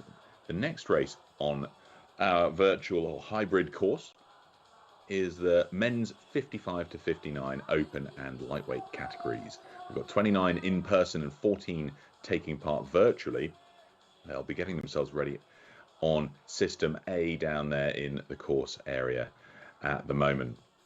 I'm enjoying these 500 meter sprints here, Shane. I mean, they go by pretty quickly, but it really is quite an exciting format with just an all or nothing opportunity for these athletes. And we see a lot of people who they sort of have this as part of their main sporting career, is just the indoor rower, and that's sort of the main audience for your main job, really, isn't it? It is. And, you know, listen, as a rower, I love the sport of rowing and getting onto the water. It's an absolutely beautiful sport, and I think everybody that could have the opportunity to try it would fall in love with it. However, it's a big commitment. There's a lot that happens to get to the point where you can compete on the water. It takes finding a club. It takes becoming a member. It takes learning the sport, which I always liken. Learning to row on a rowing machine is like learning to ride a four-wheeler. You've got wheels, pedals, a handle. You figure out how the system works. But when you try to translate an erg to the water, it's like taking what you learned on that four-wheeler and learning to ride a unicycle. Things get extremely complicated at that point and certainly take a lot more time to settle in. But hey, less about riding unicycles and more about racing. Our 500-meter piece is off here. The men's 55 to 59 and the lightweight men 55 to 59 have now taken off. We passed our first 100 and things are shaking out here at the top of the leaderboard on the men's 55 to 59. Mark Roberson holding that top spot right now, but looking like he might get challenged by Mark Fontaine, who's holding a 116 right now. And there it is. There's that shift. 1 meter back now. Roberson 2 meters back is Carlson in that 1-2-3 position. Carlson looking like there may be some surge left in him, but I'm also seeing Dirk Moeller, and don't forget about Andrew Banco. Never count him out. Yeah, lots of changes, and I think you're right. We're well over halfway here now. Mark Fontaine still holding on to that lead at the moment. Mark Robertson, who we were seeing on our screen there a while ago at home, he's just about holding on to second. But let's take a look at the lightweights. At the moment, it is Jose German Rendo Zimio of Spain leading that out with a rate of 50. Let's see if he can hold that. Paolo Fabrizi of Italy in that second position. Very tight, but we're already coming to the end of the 55 to 59. Mark Fontaine just holding on, but look at Dirk Moeller. I think you were right, Shane. Wow, there was a huge shakeup at the end there. It looks like we may have an unofficial tie for first place between Dirk Moeller and Mark Fontaine there in that top spot. One in person, one virtual athlete, 119.4, followed closely by Andrew Banco, who at the last minute shifted his way into that third position. What a race for the men's 55 to 59. Meanwhile, down at the lightweight men 55 to 59, we've got Jose Herman Rendo Jimeno taking that 126.7 win, followed by Paolo Fabrizi and Sean Callahan after that, sitting in that 1-2-3 position, 126.7 to 129.7. Our range between 1 and 3 in the lightweight men 55 to 59. That was some finish there at the end of that race. I think Mark Fontaine had been holding on to the lead for quite a bit there, but Dirk Moeller there just came in and looking like he is going to be joining him up the top of the leaderboard. We're seeing shots of Andrew Benko there now. Interesting to note that Andrew won this category last year with a time of 1:20.5. So even though he's third this year, he has got quicker, so down to 1:19.9. So getting that under that 1:20 again, that is a big improvement. As you said, Shane, earlier, when you get a year older as well, that's important to note as well. That those improvements are huge. Yeah, and also we keep in mind, right? Life happens. You have to be able to continue training, but also to live your life. And I don't know that we've reached the point yet where athletes can make a career out of indoor rowing yet. Maybe the Versa Challenge will start to produce those types of athletes that could consider a sporting career in using the rowing machine.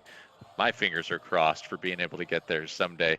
But, at the current trend, people still have to live their lives, work their jobs, and be able to train at the same time. Well, I look forward to following you as a Versa athlete, Shane. It'll be nice to have a commentator turned athlete and fame to come with it too.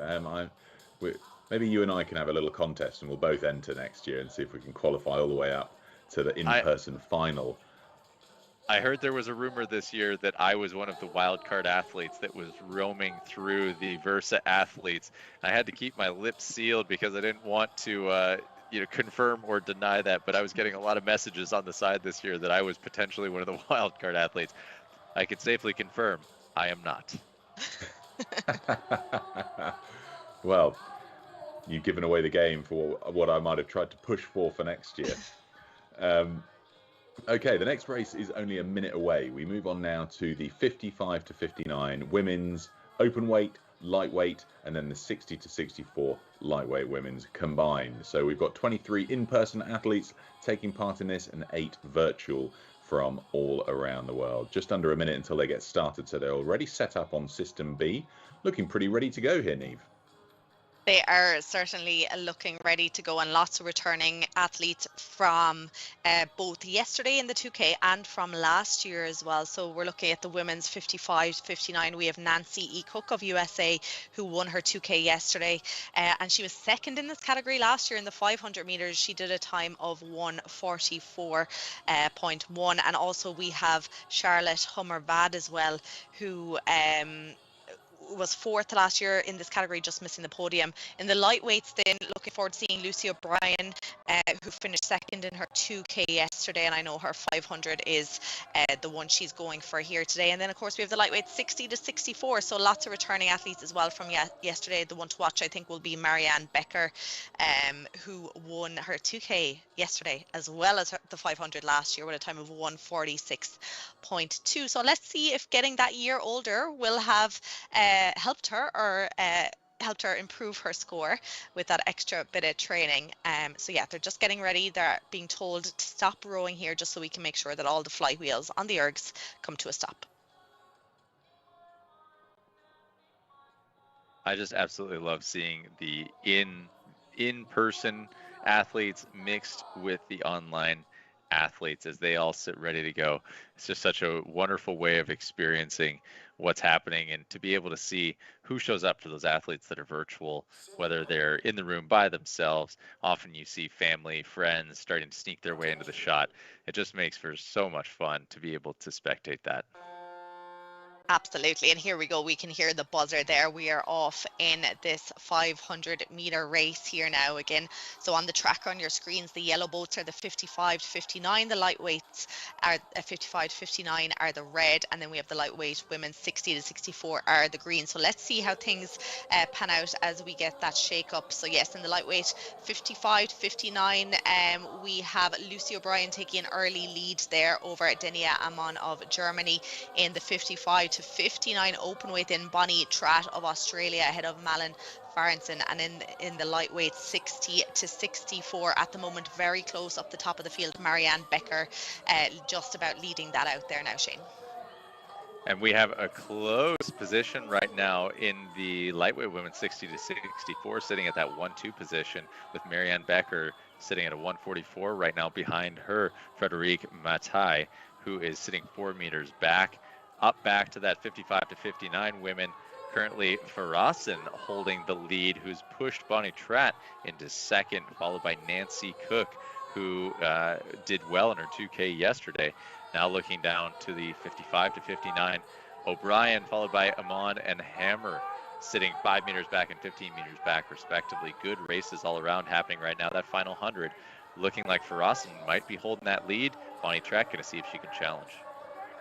Yeah, and the lightweight 55-59 there now. Amon has put on a big push. She's just after overtaking Lucy O'Brien there now in the last 50 meters. Lucy just hanging on in that second position, but coming to that finish line in the 55-59, Malin Farrison of Sweden 140, Bonnie Tratton of Australia 140.7, and Nancy E. Cook of USA 141.3. The lightweight 55-59 have come in as well. Denia Amon of Germany 143.5, just ahead of Lucy O'Brien from Ireland 144.6, and then we have the athletes in the lightweight 60-64 after coming in as well. Marianne Becker of Denmark, there we can see her on our screens, 145.1, so she has knocked 1.1 seconds off her time from last year. Shane, big improvement. Frederique Matty there of France 148.1, and Claire Rainbow, what a great name, from Great Britain 150.9. I mean, you mentioned 1.1 seconds off of 500. That is a massive drop. That much time in 500 meters. You may not realize this. In 500 meters, when the race itself only takes a minute 45 seconds or a minute 40 seconds, 1.1 seconds is a ton. We look for tenths of seconds over 2,000 meters. So to be able to take 1.1 seconds off in a 500 meter is a significant push. Loved being able to watch Marianne Becker there. She celebrated with her win. Whoever that was behind her, catching her as she laid back into their arms, being able to enjoy that, the equivalent of being able to lay back in the boat after you've crossed the finish line.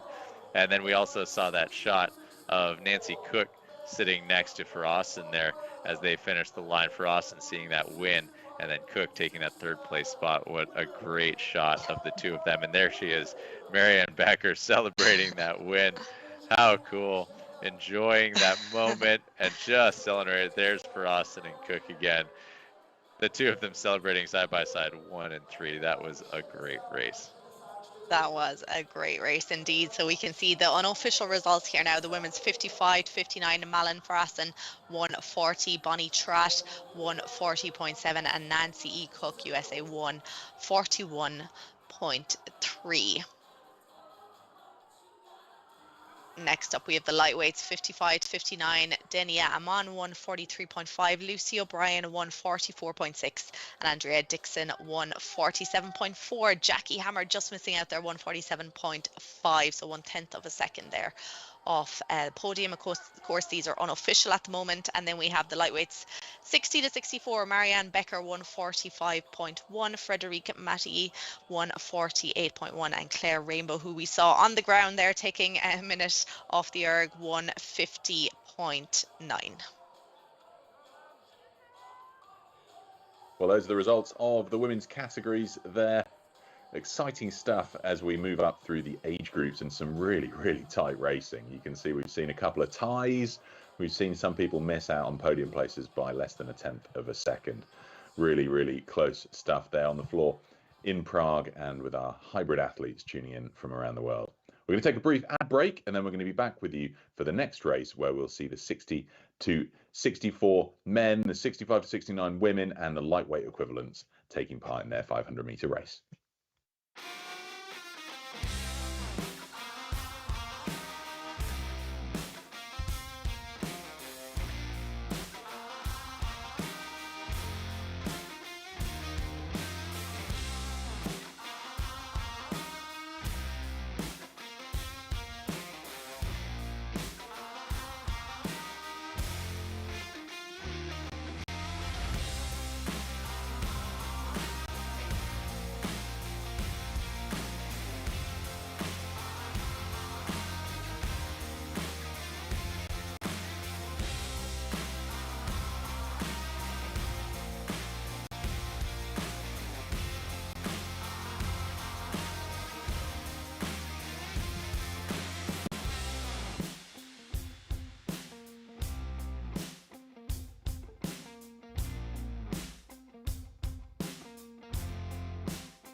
Concept 2 taking over just about every aspect of sport that you can have out there, from cycling to skiing to rowing. An immense workout for your cardio system and a good strength builder as well. We've got just over a minute until our next race, where we've got the 60 to 64 men and lightweight men, and then the 65 to 69 women and lightweight women taking part. So 4 races all going on at the same time. Tricky to stay on top of all of the different categories as they get going, but it is a pretty simple system with our coloured boats to help distinguish who's doing well. But I do love the fact that you get a surprise once in a while with an athlete either from a slightly older age group or from the lightweight category beating their open weight or younger equivalents. Now, with just about a minute to go, Niamh, you're doing an immense job of staying on top of some of the stats and key players that we've got out there. What are your insights for this next race? Yeah, indeed, we have a lot of returning athletes again from yesterday's races. So we've seen them already either on the competition floor or they've been at home competing. A lot from Great Britain actually to watch out for in these races. So we have 4 categories, as you mentioned, in the lightweight women 65 to 69. Carol Woodward had a great win yesterday in her 2K, so she'll be one to watch in that one. In the lightweight men 60 to 64, then Mark Branson of Great Britain as well, and he was 4th in his category in the 500 meters last year. So he'll be looking for a podium place. And then in the men's 60 to 64, and we can see them just kicking off there now, we have a returning athlete from the podium last year, Jari Lehtomäki of Finland, there coming 3rd last year. So let's see how they play out here now as we see the computer or the tracker update. So John Scott from Great Britain here leading out the men 60 to 64, just ahead of Jari Lehtomäki, as I mentioned his name a while ago. In the red then boats as we go down the tracker, the lightweight men 60 to 64, big start there from Jeff Arquette. Shane. Yeah, certainly. Sitting 11 meters ahead of Paolo Palazzi and Patrick Mignot, sitting 12 meters and 13 meters back respectively. Just saw Mignot jump up into that 2nd place position, pushing Palazzi back. What a start for him. I mean, in 500 meters to have that much of a lead is significant. Then we look down to the women's 65 to 69. We've got Celia Whittam. We saw earlier on the screen there, currently in the lead position with Penelope Vincent-Sweet sitting 11 meters back, followed by Torma 12 meters back. And then finally in our lightweight women 65 to 69, Carol Woodward sitting in first, 147, with Reponen and Alker sitting right behind her. And as I finish that with this many races, we're right back up to the top with the men 60 to 64. Those top 3 spots coming right across the line with John Scott taking first, Colin Leba in 2nd, and Limata sitting in 3rd. We can then look down to our lightweight men 60 to 64, Jeff Arquette, Patrick Mignot, Joseph Pitchford. And then we look down 65 to 69 women. They're about to hit that finish line with Celia Whittam still sitting there in that 1st place position, and Carol Woodward from our lightweight women 65 to 69 taking those top spots, followed by Penelope Vincent-Sweet, Päivi Torma. Then we've got Ritva Reponen and Carol Alger taking those 2-3 spots. Dave, when we get into these races like this, 500 meters, you give us 4 categories, let alone more, which I know we have coming up. I mean, I love listening to myself talk, but hey, when we get into these, I feel like there's no chance to breathe. Don't worry, we all love hearing you talk, Shane, so it's okay. Yeah, I know there's no time to breathe when you're trying to go through 4 categories, but we've just seen the final few competitors coming to that finish line there now. That it rounds off that 500 meter race. Very impressive times there. John Scott 1:23.2 there. I think Colin Lebia there of Great Britain kind of came out of nowhere there towards the end to get into that 2nd position, knocking Jari Lehtomäki back into that 3rd spot. We've been talking about people improving their times over the year. We can see, so Jari competed last year with a time of 23.1 to come 3rd. This year he's still in 3rd, but he's gone a little bit slower, so 1:24.2. So we've spoken about people getting faster, but when people get slower, like that's not a bad thing necessarily. It all depends on not only your training over the year, but how you slept last night, and those little things too, doesn't it? Yeah, it certainly does. And you've called this out a couple times, and it's so true that your recovery and your preparation go leaps and bounds into how you can perform. And certainly if you're traveling as well, that adds into this, and all depending on how much time you can even afford to travel, right? Let alone not just the cost, but your time that you have to be able to get there and prep and adjust time zones and all of that go into play. So to be able to lose time, hey, it happens. As long as you're still finding yourself on the leaderboard, if that's where you want it to be, I think you can still be happy with a performance like that. Absolutely, I think so. So we were just seeing the unofficial results there. We're looking at the women 65-69. Celia Whittam there won 49.5. Penelope Vincent-Sweet won 52.9, and Pavi Torma there in that third position. And then in the lightweight 65-69 women, Carol Woodward 149.2. Coming in that unofficial first place, we have Ritva Riponen then 158, and Carol Acker there 158.5, excuse me. So very close times there between second and third place. Good close racing as usual. I can't believe how quickly we're getting through these. I suppose that's just the nature of the 500-meter sprints, but I do love watching them give absolutely everything. It's nail-biting when it comes down to that last 100 to just see who has paced it that little bit better, whether they're able to hold on to that 119 or 120 split whilst somebody else who might have started a bit slower and has edged in or closed down that lead. Well, next up, we've got our penultimate race of this block of racing here in European morning time. We've got the 60-64 women's and the 65-69 open and lightweight men's categories. So lots to look forward to here. 24 in-person athletes and 4 taking part virtually. Peter Kemp, we can see there, all the way from Australia. So it must be the middle of the night for him versus Sven Sandberg here, European time. Although he's representing Sweden, and I'm not sure I'd be outside in t-shirt and shorts if I was in Sweden right now. So I'm going to guess he's not in Europe at the moment. And we'll have to take guesses on precisely where in the world he might be right now, because it certainly must be warmer than we're enjoying in the European winter in February. But not long until the start of this race, just about a minute's time. They're already situated on System B, going through their final moments of warm-up. Who are we looking at here then, Nee? We've got Sales Alzwa there from Spain. Yeah, indeed. Lots to look forward to in these races. Looking at last year's times, there was very quick times. Loving the nails that we're seeing on screen here now.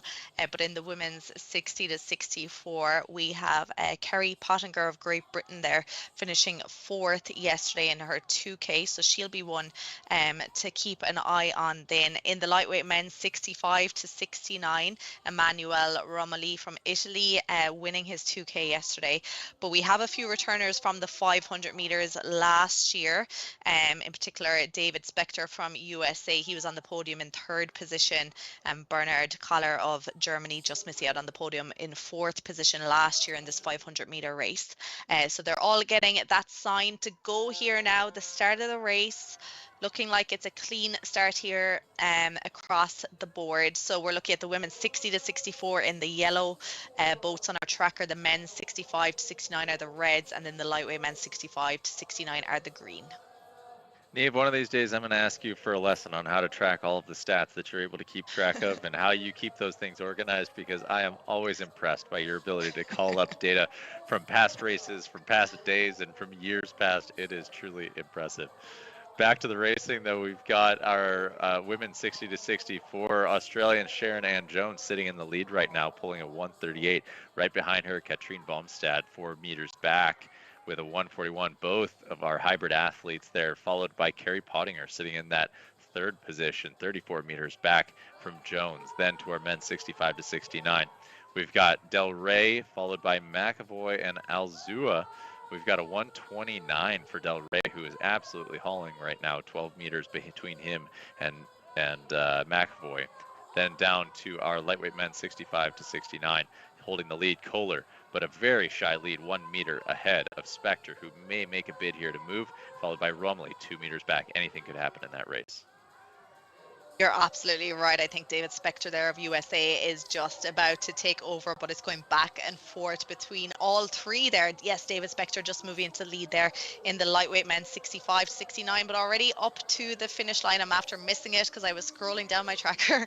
It is Christopher Del Rey in that podium position in the men's 65-69, 128.2. Raymond McAvoy, who we're seeing on our screens there from Great Britain, 129.5 in that second position. Coming in the women's 60-64, Sharon Ann Jones in Australia, 140, ahead of Catherine Bomstad of Norway, 143. And it was I'm wrong, it was Emanuele Romoli from Italy who came in at 136.1, just to come in at the end there ahead of David Spector of the USA, who was pushed down into second position again. Will you take a look at that, Neve? In the men's 65-69, our winning time was a 128.2. That is not far off of some of the much younger categories. It just goes to show how competitive these age groups are, even as you get older. What a wonderful video there of Emanuele Romoli celebrating with the three men around him. I mean, very cool to see him. I have to assume that is David Spector and Bernard Kohler right next to him. I mean, what a great shot of the 1, 2, 3 positions from the lightweight men 65-69. Such a great shot here, and we're getting lots of love, lots of hearts from all the competitors here, but everyone looking really happy. But you're right, that time 128.2 in that 65-69 category. Christopher Del Rey, super, like, to be under 130 is just incredible. So yeah, we're looking at the results here on screen now. The women's 60-64, Sharon Ann Jones 140, Catherine Bomstad 143, and Kerry Pottinger 155.2, the unofficial results there in the women's 60-64.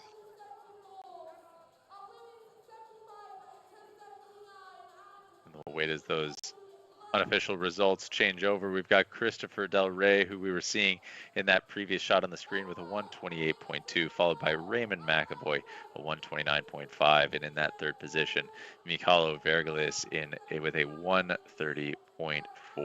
That is in the men's 65-69. And then to our lightweight men 65-69, Emanuele Romoli, a 136.1, David Spector, 136.5, followed by Bernard Kohler, a 136.6. Those three gentlemen that you saw holding hands, cheering each other on at the end of the race in one of those previous shots.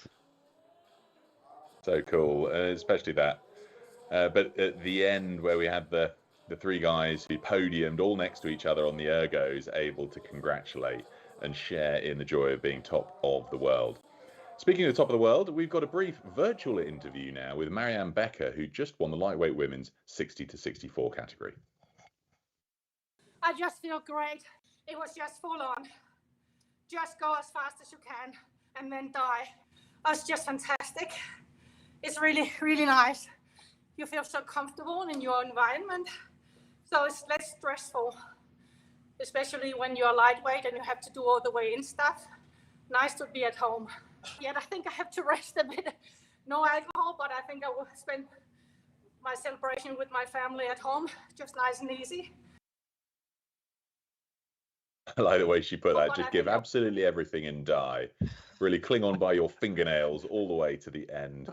But she's right. There's an added admin for the lightweights who have to make sure that they go through the weigh-in process so that they're able to compete in their category appropriately. So, but great result for her, able to now share the enjoyment of that win with all of her family there at home. So congratulations to Marianne Becker for that. Well, would you believe it, Shane and Neve, we've got one race left in this block of racing, morning time here in Europe. I'm going to try and explain all of the different categories we're going to have in this race. We've got the men's 70-74, 75-79, and 80 plus in the open weight and lightweight categories. And then we've got the women's 70-74, 75-79, and 80 plus open weight and lightweight categories, all happening all at the same time. 31 athletes on the floor at the O2 Universum in Prague, and 16 joining virtually. So we're going to have a full rainbow of colours for you to talk us through here, Niamh, because there's a lot going on in this race.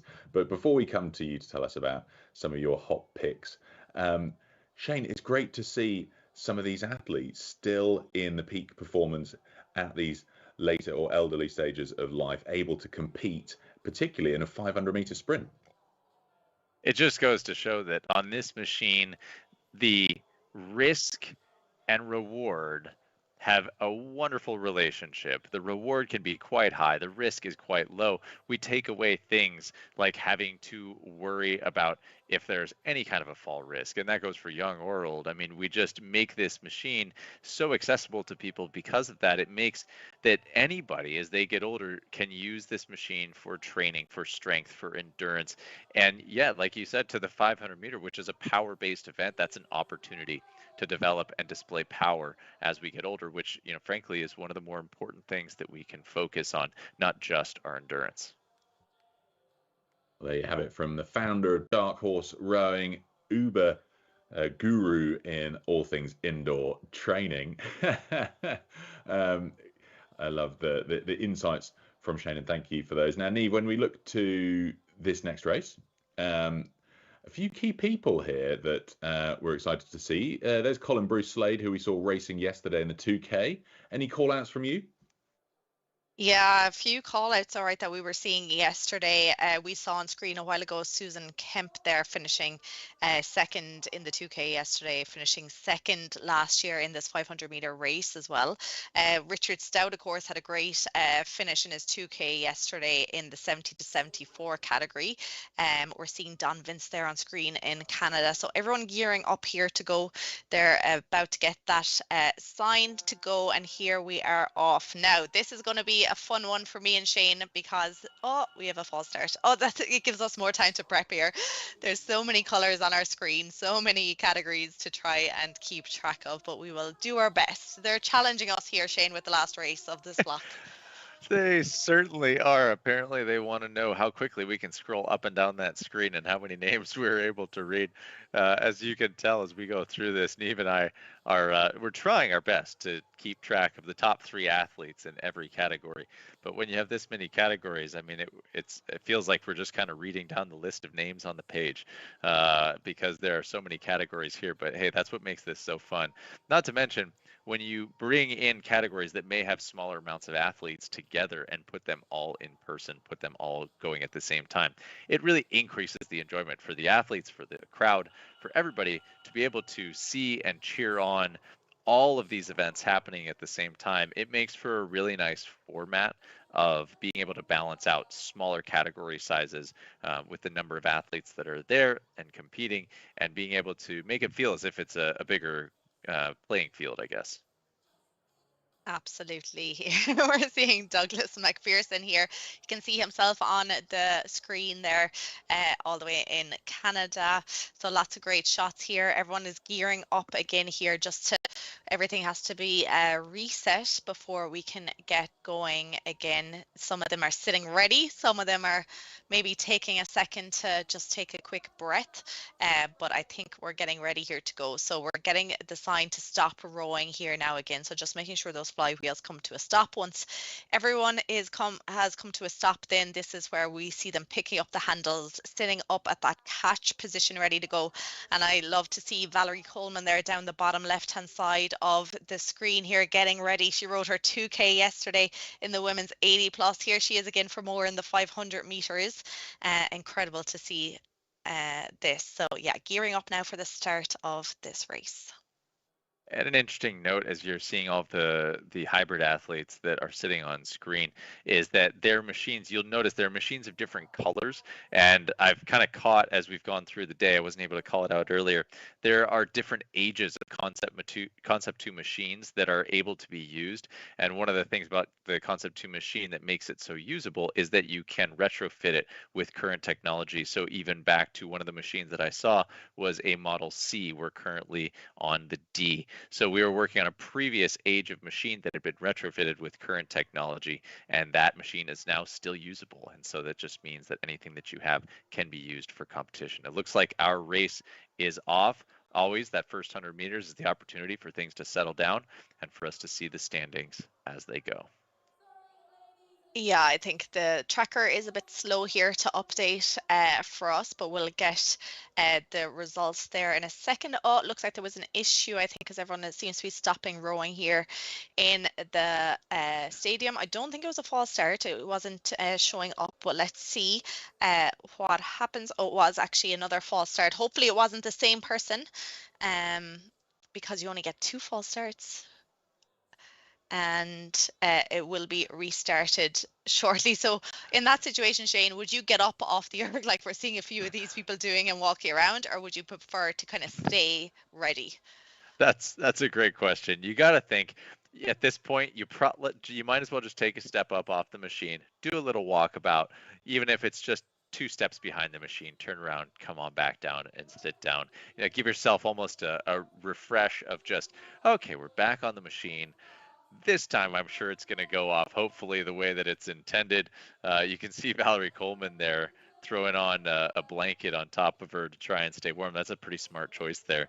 Try not to get too cool after a couple false starts or technical issues. Regardless of what stops the race, you just want to make sure that you stay in a warm state. And so typically, unless you're getting the call to put your handle down, Niamh, would you be sitting there and trying to continue rowing until you get the call, handles down, to start the race again? No, I think either I would do what Douglas McPherson is doing here and taking a few strokes just to try and keep ticking over, or I always prefer to get up and stretch the legs. I would prefer that, I would think.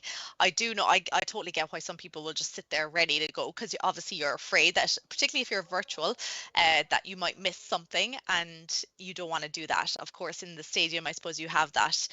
You can look around you and see what everyone else is doing. So if someone is getting up, you're probably more inclined to get up, whereas there's probably that little bit of doubt whether you have enough time to do that when you're kind of by yourself in this lovely porch like we're seeing here, or in the gyms, the lovely pictures that we're seeing. But I think we're getting ready to go here now. Again, they're all being told to stop rowing. That will be coming up on their monitors now. They'll also get the instructions to sit ready, the attention, and then the go. So we're getting ready here. Valerie has her jacket off here now. Again, she is good to go. Sit here with bated breath if we'd get a clean start.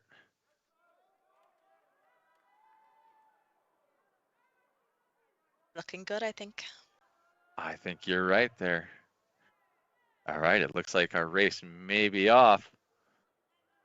Athletes are still moving. Boats are still moving. That's a good sign. It is. I think there's a few maybe in the middle that may have to catch up, but in the women's 70 to 74 here now. Brilliant start here from Christine Callan of France here. Nice split of 1:53 here, just ahead of Susan Kemp, who's just 3 meters behind. Then in the lightweight women's 70 to 74, it is Susan Girk just ahead of Anne-Marie Patist at the moment. Keep your eyes on our 80 plus categories, which are marked by, I believe that's, what would we call that, a chartreuse, as well as a baby blue, perhaps.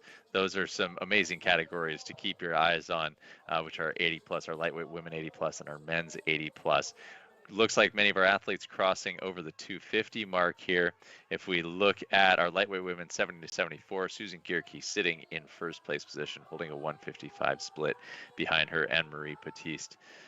Next up, let's take a look down to our lightweight women 80 plus. We have Marie-Therese Ganachot, who is sitting with a 2:20 currently. Following that, our men's 80 plus, we have Jerzy Peska with a 1:50, followed by Newt Mell, sitting 13 meters behind, but holding a faster split, so we may see a change of place there. Next up, and crossing the finish line, we've got our men's 75 to 79, our Fleming Mathieson, Newt, Willie Drager, and Antonin Pasek all taking 1, 2, 3 in that race, with a potential tie, perhaps an unofficial tie for first place there. Yeah, there was a lot of people coming in there quickly to the finish line. One, I have to call out Richard Stout in the men's 70 to 74, 1:28.8. in the men's 70 to 74. Can we just take a moment to appreciate that? That is winning stunningly fast. Stunningly for fast. that The winning age time category. last year was 1:36.8. So he has knocked 8 seconds off the winning time from last year. That is absolutely incredible. We saw a shot of Susan Kemp there a while ago, moving into the lead and winning that 70-74. But look at the shot of Valerie Coleman in the women's 80 plus. This is incredible split of just under, she's keeping it under that 3 minutes. She's up at 40 strokes per minute, 41 strokes per minute. We love to see this. Coming into the final few strokes here now, that is Valerie Coleman of Great Britain. And it looks like all our athletes have crossed the field now as we finish that final 500 meter of the morning. What a race. So many to keep track of. So many athletes there performing. I mean, that was just a wonderful race. And especially one of my personal favorite categories is always the 80 plus. You get such a great breakdown of athletes with backgrounds. I love seeing the movement. I love just seeing that they are there to compete, and at that age that they are choosing to still enroll themselves in competition. It is incredible, and we're seeing here Valerie Coleman in the 80 plus, just taking her drink of water. I'm sure everyone is very proud of her. Time of 2:57.8. So we'll have lots of results to get through here now with all these different categories. They'll be coming up shortly, but they're having a look at it themselves. I think on the screen there they can see that they are on the big screen, everyone watching them. But let's look at some of these highlights. Of course, we had a few false starts there. A few people looking a bit frustrated, but we got going. And here we are seeing from around the world. Shane, have you spotted this? Colin Bruce Slade in his bare feet. I did not catch that. Gotta love that. Just the absolute bare bones of movement. Take off the shoes, take off the socks, and just connect to that machine. What a great way to compete. This is just so great seeing all of these athletes as we scroll through these videos and seeing, I mean, even down, like you said, when you're sitting in the stadium and you have something like a false start, to see all the look arounds to make sure, is this what we're supposed to be? It is. Okay, great. This is indeed a false start. Let's all take a break and reset.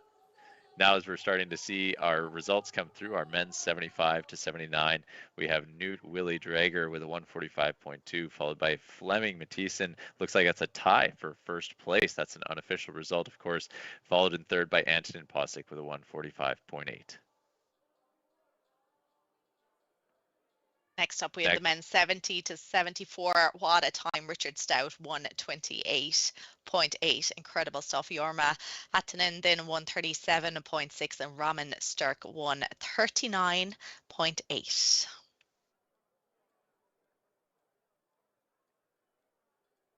Next up, our lightweight men 70 to 74. We have Stephen Red with a 133.4. In second, Paul Gallen, a 133.9. Coming in third, Henry Schusen with a 136.5. Well, a cracking set of results there in what was a packed set of categories in the last race of this morning's session here at the 2024 World Rowing Indoor Championships presented by Concept 2. We've got an interview, though, down on the floor in Prague with Mike, who's going to catch up with a couple from our 80 plus category. Peter, I'm with my two favorite athletes of the weekend, Marie-Thérèse Ganeshaw and her husband, Jean-Pierre Ganeshaw. 81 and 83 years old, respectively. Marie-Thérèse, the champion of France. Both of you are an inspiration to everyone watching today. And my question for you is, what has rowing and physical fitness meant to you as you get older and to stay fit? They bring whole happiness, just happiness in their life. The rowing machine is difficult.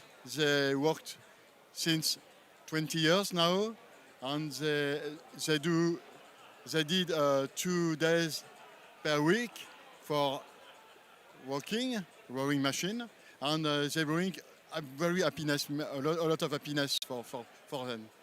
Well, thank you to Francois for translating. Marie-Thérèse, Jean-Pierre, félicitations. Merci beaucoup. Merci de votre vie aussi. How amazing. I mean, a couple still competing in the 80+ category. So good to hear from them and to have their answer translated because they speak French. So really good set of races we've had. Now, I can't believe it, but that's the morning block of races pretty much done. We've got a short intermission for lunch before we're back with this afternoon's set of races here in European time. But before we leave you for this lunch break, we've thoroughly enjoyed your commentary, Niamh, and yours, Shane. Perhaps you could leave us with one of your highlights from this morning's racing. I'll come to you first, Niamh. Sure, so many highlights. I love the 500 meters, even though we don't have a huge amount of time to commentate on them. But the amount of rowers who beat the 130 or got under the 130 in the 500 meters, particularly we just saw Richard Stout there from Great Britain in 128 in the 70 to 74 category. Like, that is just super impressive. But there was lots of times like that across the board. I wasn't looking forward to it 10 minutes ago. Sounds good, Niamh. And how about you, Shane? I'm gonna have to go with that closeout interview. The Gunnish shows have got to be my favorite highlight of the day so far. I was just thinking about how I loved how he had his arm around Mike and his wife was holding his arm. To me, that was one of the most beautiful moments that we've had of the day. I got to say that's probably the highlight of my morning. And it just shows, doesn't it? I mean, staying fit into your 80s, you can stay doing it on an ergo. Really cool to see. But folks, that's it for our morning block of racing. We've got about an hour's break before we're back with you for this afternoon session of racing. Niamh, Shane, thank you so much for bringing us all of the colour and spectacle of this morning's racing. We've really enjoyed having you. Thanks, Pete. Thank you. And for everybody else, we'll see you in an hour.